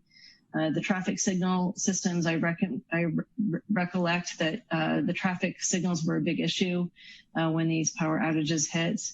And then finally, with respect to the community resource centers, I think, depending upon which ones are opened, it would likely depend, I would imagine, on the magnitude of the event. So I would expect that staff would make some determination in terms of what resources would be deployed there. I'm also appreciative of Councilmember Rack's suggestion of continuing to try to partner with the schools to see if there might be an opportunity so that we can get closer to the residents who are in the hills with that. And I did notice as well the Zone Haven software program seems like an interesting avenue to pursue. As well, I appreciate the continued conversations with the multiple agencies that deal with the open space. I know that's not necessarily part and parcel to the power shutdowns, but I think the threat of fire is what is concerning and why that was in there. And then finally, with respect to additional monies available, I would circle back with Peninsula Clean Energy. $10 million was committed to backup battery power for medically vulnerable residents, as well as other resiliency programs. I don't believe, I know we approved some monies recently for the backup battery program, but I don't think it was the full 10 million. So there could be opportunities for partnership there. Again, fantastic job. Really appreciated the learning and work that you did. Well, thank you all again. One of the advantages of going last is that all my questions get answered, asked by my fellow council members and answered by staff. So any others that I have, I'm gonna save for my visits with them individually. Okay, thank you all again. Fantastic. What a long, hard road that must have been. Let us move. I'd like to go back up to number 8, agenda setting. Not that we'll need it, but maybe we ought to have a motion to extend the meeting to 11:15. I make a motion that we extend the meeting to 11:15. Through the chair. Yes. I will be happy to second the motion, but in all honesty, given particularly what item 10 is, I can't imagine that we would be done with the entire agenda by 11:15. And so I don't know whether we should think about going later or whether we should think about continuing something here to another meeting. I'm happy to, if you want to offer to extend it to 11:30. Hopefully even that shouldn't take that long. So moved. I'll second it. Okay. All right. Crystal? Councilmember Obert? Yes. Councilmember McDowell? Yes. Councilmember Rack? Yes. Vice Mayor Palmer Lohan? Yes. And Mayor Collins? Yes. Okay. So item 8A, agenda setting, consideration of agendizing an item to discuss creating a sister city relationship with a U.S. city that has a large black community. Adam, I think that was your idea. It is, yeah. And I had mentioned it briefly at the last meeting, and we sort of had another late night, so I had a chance to bring it up again. So my thought around this is, and I don't know if sister city is the right word for it, versus sort of being able to develop a community conversation with maybe leveraging some of our community resources and outside resources to find a community that has a large black population. It could be even local to the Bay Area. I've talked to some people who are interested in maybe looking at that as an option. But as we sort of we've dealt with the police issue, but sort of race and racism and as I mentioned, my wife and her friend Hillary had come up with this idea. And so I wanted to bring it up with the council, see if we can agendize sort of creating some sort of program around this issue to sort of have that community conversation around race and racism. All right. Any feedback? Yes, Mark. Yeah, actually, just sort of a question which for both Adam and for perhaps staff or other members of the council. It's been so long since San Carlos last established something even specifically like a sister city program. I'm trying to remember, those other programs that we've had, they seem to be associated with particular groups that sort of create and maintain the relationship under our auspices or blessing, whatever you want to call it. And if that's the case, I'm a little unclear as to what organization would be sort of taking the lead on this. So I think we should have a sister city organization because I think it was brought up a few months ago to try to check on a domestic one, Vermont, in Middlebury, Vermont, that was brought up. I'd also be thinking about maybe it's something that the city could sort of work with the community foundation or somebody else may, I think I'd like to be able to sort of see if we can agendize this, and I'd be happy to sort of work with staff to come up with some ideas about how we might structure such a thing, and spend a little time in reaching out to the community. I have heard some positive feedback from some people who are excited about this idea and would like to see it. And I think we just need to sort of be able to structure it in a way that's effective and not sort of taking up a lot of the staff time long term. Yeah, that actually, thank you for that, Adam. I remember the discussions with Middlebury, which were sparked by some people who, I'm not sure if they're still moving it forward, who claimed they had an interest in moving it forward, and we were sort of blessing their work, if you will. Right. For what it's worth, I sort of feel like that maybe that would be a good model here, which is, you mentioned a couple of organizations that might want to do something like this. That maybe what we do is you yourself or whatever residents want to do this, sort of push that forward a little bit. And if there's interest in having them do it, then at that point bring it back and say, yeah, let's authorize this or whatever it is that we do. But sort of get the grassroots effort moving a little bit more before it comes back to the council. So I'm fine with that. I guess I'd like to maybe see if we could sort of get the blessing for the council to, maybe work with, at some point I can come back to Jeff and the mayor and just say, okay, we've got enough. Instead of sort of going back through the process of trying to agendize again, at least be able to have the sort of blessing of the council to go ahead and move forward with sort of having a discussion. Oh, I'm not trying to occupy the whole conversation here. Personally, I would be fine in sort of supporting this coming back to the council when that other work is done. In other words, that as soon as the private groups are ready to go, you don't have to come back and ask to agendize it again. It's just have Jeff put it on the agenda. Yeah, I'd be fine with that approach. That'd be fine for me if the rest of the council is supportive of that. I'm supportive. I don't know about I'm supportive. That sounds good. Okay. And thank you, Adam, for leading the charge. Sure. Yeah. I'm supportive of some sort of community engagement. I shared that the night you brought this up, Adam. In addition, I think if you mentioned that there are some communities closer to home that are interested, I'd be in favor of that. Just because again, some of the issues may be regionally based, given our situation here in Silicon Valley. So those would be my 2 cents. Through the mayor, just a reminder that we're just talking about agendizing something. So I think the next step after this brief discussion, just introducing the subject matter, would be to have a vote whether or not to agendize it. And it could include the provision that Councilmember Obert was talking about to bring it when it's ready to come back or after you've explored some preliminary information. I'll move that the item be authorized for agendizing by the mayor and the city manager at the time designated or deemed appropriate by Adam Rack in the work that he'll be doing. Second. All right. Do we need a roll call vote on this, Greg? Yes, you should have one. Okay. Crystal? Vice Mayor Palmer Lohan? Yes. Oh, actually, I'm sorry. Through the chair, we do have a caller public comment. On this item? I believe so. It came in during this item. Okay. All right. Let's hold that and take the call. Okay. Caller phone number ending in 663. Thank you for joining us tonight. You'll have 2 minutes to address the council. And once your 2 minutes is up, you'll hear a chime indicating that it's time to wrap up.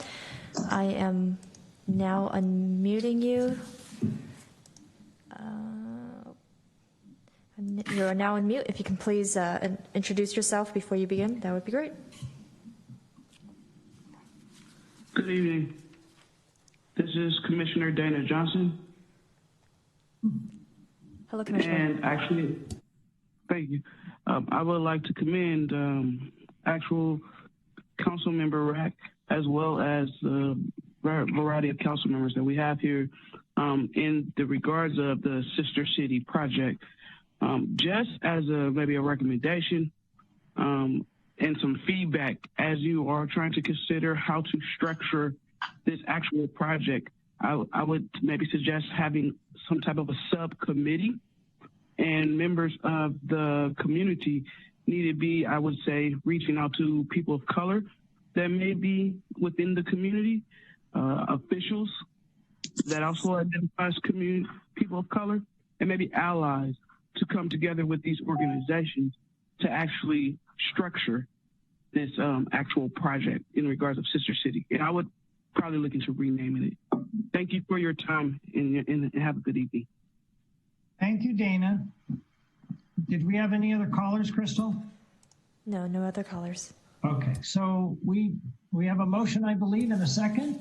Yes. Go ahead. Vice Mayor Parmalohan? Yes. Councilmember Rack? Yes. Councilmember Obert? Yes. Sorry, let me go ahead and remove this person. Councilmember McDowell? Yeah, you're muted. Yes. And Mayor Collins? Yes.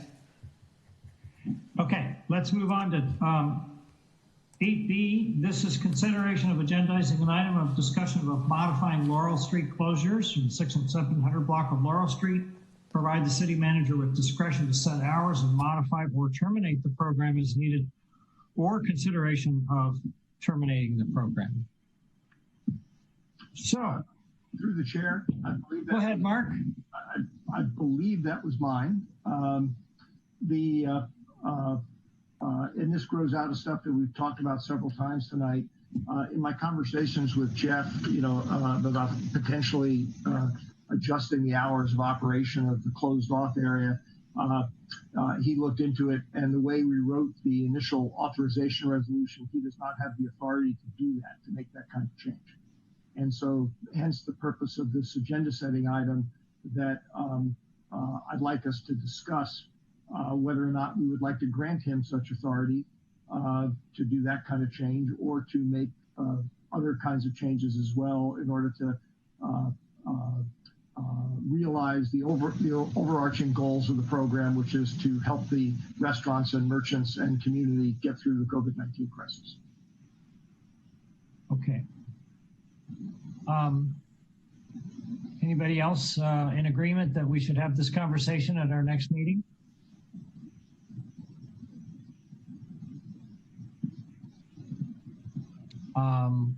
For what it's worth, I believe we should. Not that we're necessarily terminating, but I would really like to see us talk about, have a general discussion on what direction we want this to take after the 13th. So I'm just curious, does anybody else feel the same way? This is Laura. I guess my confusion with this is that we've got this subcommittee on this, so I feel like I'm missing something. I could be wrong, but I'm thinking that, we have a subcommittee, but I would like to have a fuller discussion on it with the council and talk about what direction we want to take it after that. If there is not that feeling, Adam and I are, we'll continue on a subcommittee, but that was my thinking, is that it would be good to have a full discussion on its future on the 13th. Understood. I would be supportive of that. You would or would not? I would. I changed microphones. I apologize. Okay, I would. Yes. Okay. All right. You just asked Mayor Collins, just so I understand, being on the subcommittee. So if at some point the subcommittee says we should have a discussion on the changes and maybe reevaluate things, and sort of working with the city manager, wouldn't we sort of have the ability to do that regardless, or am I not understanding that process? Through the chair, that was exactly the question I asked Jeff, and the research that came back is, I guess I wasn't clear enough. The way the resolution was enacted the city manager, even if the subcommittee were to direct him to do it, the subcommittee doesn't have that kind of authority, and the resolution doesn't give Jeff the authority. That's why it has to come back to the council to talk about whether you want to make any changes at all to the way the resolution is structured. Right. I guess my concern, Mark, is I would like it to come back to the council if we were going to make a decision to terminate, right? Versus, I think we should be making that decision versus giving Jeff the authority to do that, because it's a major program and it's a political decision, and we should be able to make that decision. If I may, hang on, guys, just a second. I think, Greg, were you going to chime in with some? Well, I'm just trying to. It's probably my fault the way that agenda item is worded, because I wanted to give the council, in deciding what to agendize, the maximum ability to discuss different potential items that you might want to bring back for a resolution to clean up the current resolution, to give Jeff some more discretion. That's pretty much a laundry list of all the things that you might want to give Jeff discretion, but it's not limiting and not binding on you tonight. It's just, we wanted to be able to bring all the options for you to discuss in the future meeting. And for example, the scope of it contemplates the possibility that the council might decide, no, there are certain things we're willing to delegate to Jeff. There are other things that Jeff can do if the subcommittee says that they concur with him, and there are other things that only the council can decide whether or not we want Jeff to do them. So that could be part of the discussion too. And Greg's right, it was written broadly just to say that, so we don't get into the situation again where we're like, gee, we wish somebody had the authority to do X, and they don't. So okay. Yeah. All right. Well, I mean, it seems like you've got 3 votes for it anyway, so I'm just gonna. Okay. Yeah. We're gonna make any, significant modifications to this program. I think we need to at least have the discussion sooner rather than later. And because of the way this is written, it seemed to me that we can have that discussion if we put that, if it's on the July 13th agenda. Do I understand that? Correct? Greg, you're muted. Yeah, yes, that's correct. We intended to give you the ability to talk about all kinds of ways to improve the program. Okay. So Laura, you're still okay with that? Yes, thank you. All right. So that's going to go on the agenda then. Last one, 8C, consideration of agendizing an item to refund the appeal fee for Terrence Wang and for the appeal of the 626-648 Walnut Street development. Thank you, Mr. Mayor. I believe that is mine again. Also, I'm going to try and be necessarily circumspect here, because we don't want to discuss the issue. We're discussing whether to discuss the issue. So let me just say that I actually, the day after we had our last meeting where we denied the appeal, it occurred to me that in similar situations in the past when I've been on the council, we did consider refunding appeal fees, which we are allowed to do. And I apologize for not having brought that up while the item was actually being under discussion, but I failed to do that. And I would just like an opportunity to make the case to the council about why I think that would be a reasonable and prudent and non-precedent setting thing in this particular instance. It's a relatively simple thing in terms of it's a one-off, but it's not something that anybody can do unless the council authorizes it.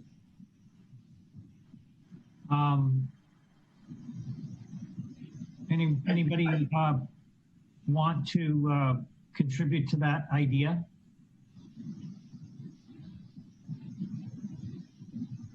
Well, it doesn't look like that, like that's going to go anywhere, Mark.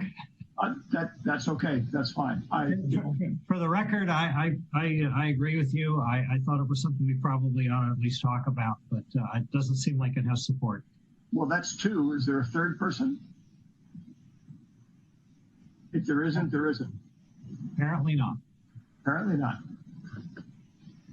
Okay. All right. So we need to get to a few more items. And Jeff has informed me that on the item 10, the public hearing, is not something we absolutely need to do tonight. So unless there's a pressing concern by a council member to hear this item tonight, my proposal is that we table it to or continue it to another meeting.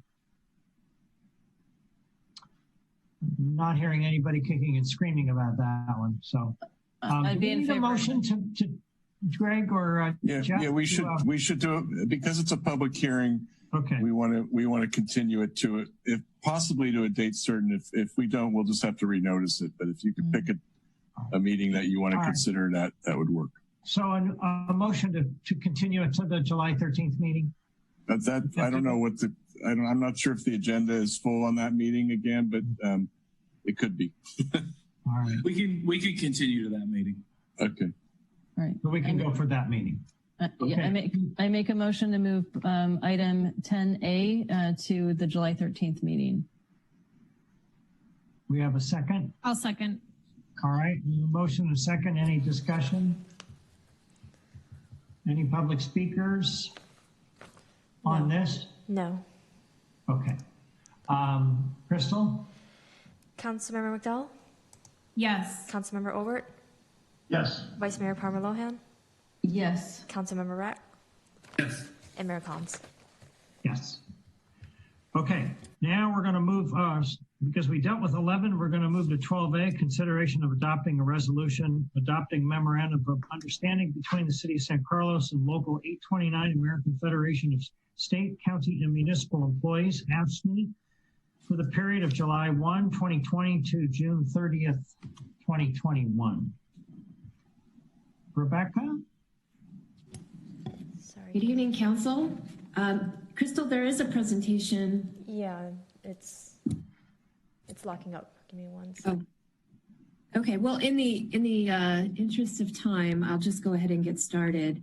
I have a very brief presentation, but the first thing I'd like to do is I'd like to thank the employees of this unit who worked very closely with us during this time of financial uncertainty to arrive at this agreement. So a summary of the agreement is the existing MOU is set to expire at the end of this month. So the new agreement calls for a one-year term and no salary increases or COLAs during that time unless members of the management of the confidential groups would receive an increase. Next slide. Similar to the management and confidential units, this group will now have a vacation ceiling, or vacation will be capped at the 2-year accrual limit. Should the cap be reached and the city declines vacation requests due to the COVID pandemic, employees would be provided a bank of float time for the days they were unable to take, but those hours would need to be used before June 30th, 2021. Next slide. And finally, due to recent law changes, the section related to union membership was updated accordingly. The total estimated net cost savings with this agreement is $133,800. So I'm happy to answer any questions. All right. I was told that there was a caller. The caller has left. Okay. Yeah. All right. Any questions for Rebecca on this? I'm not seeing any. Do I have a motion? I move to introduce ordinance number 2020-48. An ordinance of the City Council of the City of San Carlos, amending San Carlos Municipal Code sections 2.08.020, City Council compensation. I'm sorry, I'm reading the wrong one. Okay, there's a change in the order of the agenda. Okay, let me start over. I apologize. I move to adopt resolution 2020-48. A resolution of the City Council of the City of San Carlos adopting a memorandum of understanding between the City of San Carlos and the Local 829 American Federation of State, County, and Municipal Employees, AFSCME, for the period of July 1, 2020 through June 30, 2021. I'll second. All right, motion and a second. Any other discussion? Through the chair. Sure. Just a brief comment, as I did on the other items we had in our last meeting. I'm going to be voting no against this one just because in the circumstances, I actually feel that we both could afford to provide some increase in compensation and ought to. That's why I'm going to vote against it. Okay, thank you. Crystal? Councilmember Obert? No. Vice Mayor Parma-Lohan? Yes. Councilmember Rack? Yes. Councilmember McDowell? Yes. And Mayor Collins? Yes. Okay. On to 12C, consideration of introducing an ordinance amending the San Carlos Municipal Code sections 2.08.020, City Council compensation, and 2.10.010, compensation for city treasurer, reducing the City Council and City Treasurer monthly salary. Yes, so this will also be a very brief presentation. We'll go ahead and get started. In October 2018, the council adopted ordinances 1534 and 1536, which increased the monthly stipends for the city council members and the city treasurer from $300 to $560 a month. At that time, average compensation for elected officials in San Mateo County was $567 per month, and the council elected to round it to $560 per month. The Government Code section 36516 authorizes the city to provide its council members with an initial salary between $300 and $1,000 per month. The salary must be set by ordinance, and the effective date of the change would be the beginning of a new term of office.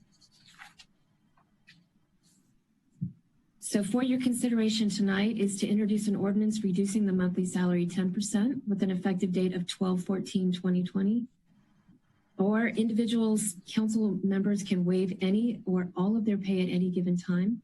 This can be done by providing notice to the city clerk, and it would be effective immediately. So that concludes my presentation. I'm happy to answer any questions. Laura? Yes, thank you, Mayor Collins. Thank you, Rebecca, for the presentation. I appreciate it.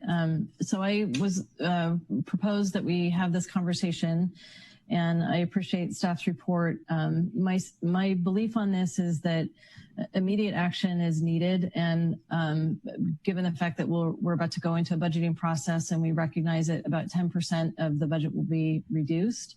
Therefore, my proposal here would be, rather than move to change the ordinance, that any one of us who wanted to reduce our respective stipends can go ahead and do so at this time. And for me personally, I'm willing to take a 10% reduction in stipend effective immediately. So thank you. Okay. Adam? Adam, you're muted. Trying to do too many things here, Ron, this late hour. I think I'm okay. I mean, after Laura spoke, I mean, I was going to just, my only question was, and it's not relevant now, so I'll just kind of wait. Okay. Mark? Thank you, Mr. Mayor. I want to make sure I understand. If I understand, Laura, the implication of what you're saying is that you would, if it were up to you, you would be asking us not to take any action on this and just take what individual action we determine to be appropriate. Is that correct? Yes, that's correct. Thank you, Councilmember Olbert. I'm sure that's exactly what you said. It just is late and I'm tired, so I wanted to make sure I understood. Yeah, that's fine. I mean, I actually, as I said last time, I think that this probably doesn't go, the original idea, I wouldn't have minded if it went further. So I will be contacting Crystal with an appropriate elimination of my compensation, which I guess I'll have to do tomorrow in writing. So. All right. So at this point, it sounds like what's on the on the table here is not introducing this ordinance, or what are we doing? Not taking action? Yeah, I see that there's two choices, right? And if we're to change the ordinance, it doesn't take effect until after the election. Mm-hmm. My personal belief is that immediate action is necessary.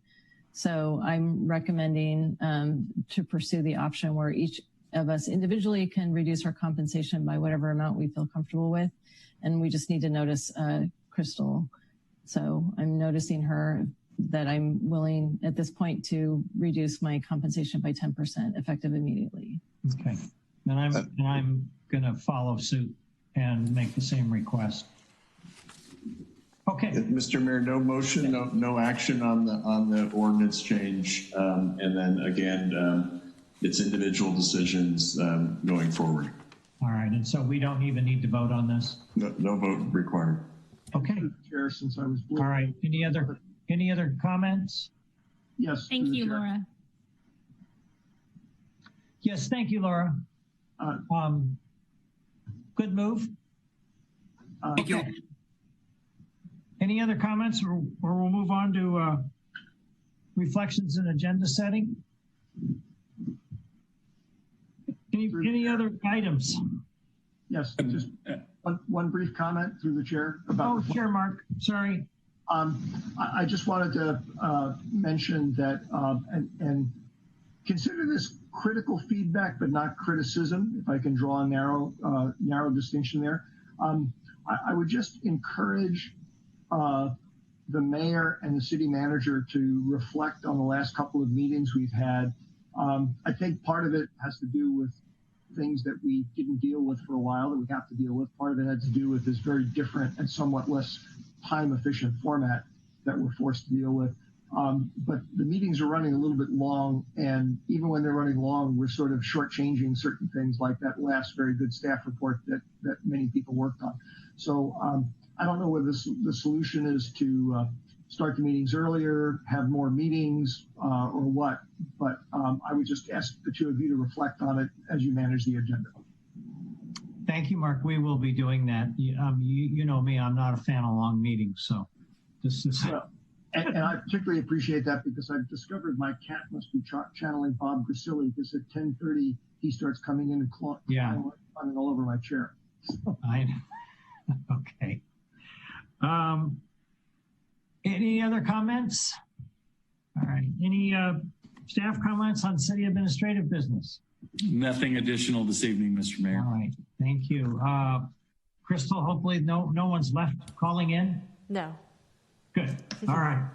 Okay, we are going to move to item 14. We are adjourned, and Greg, have a great trip. Okay, thanks a lot, Mayor. All right. See you, everybody. All. Thanks again.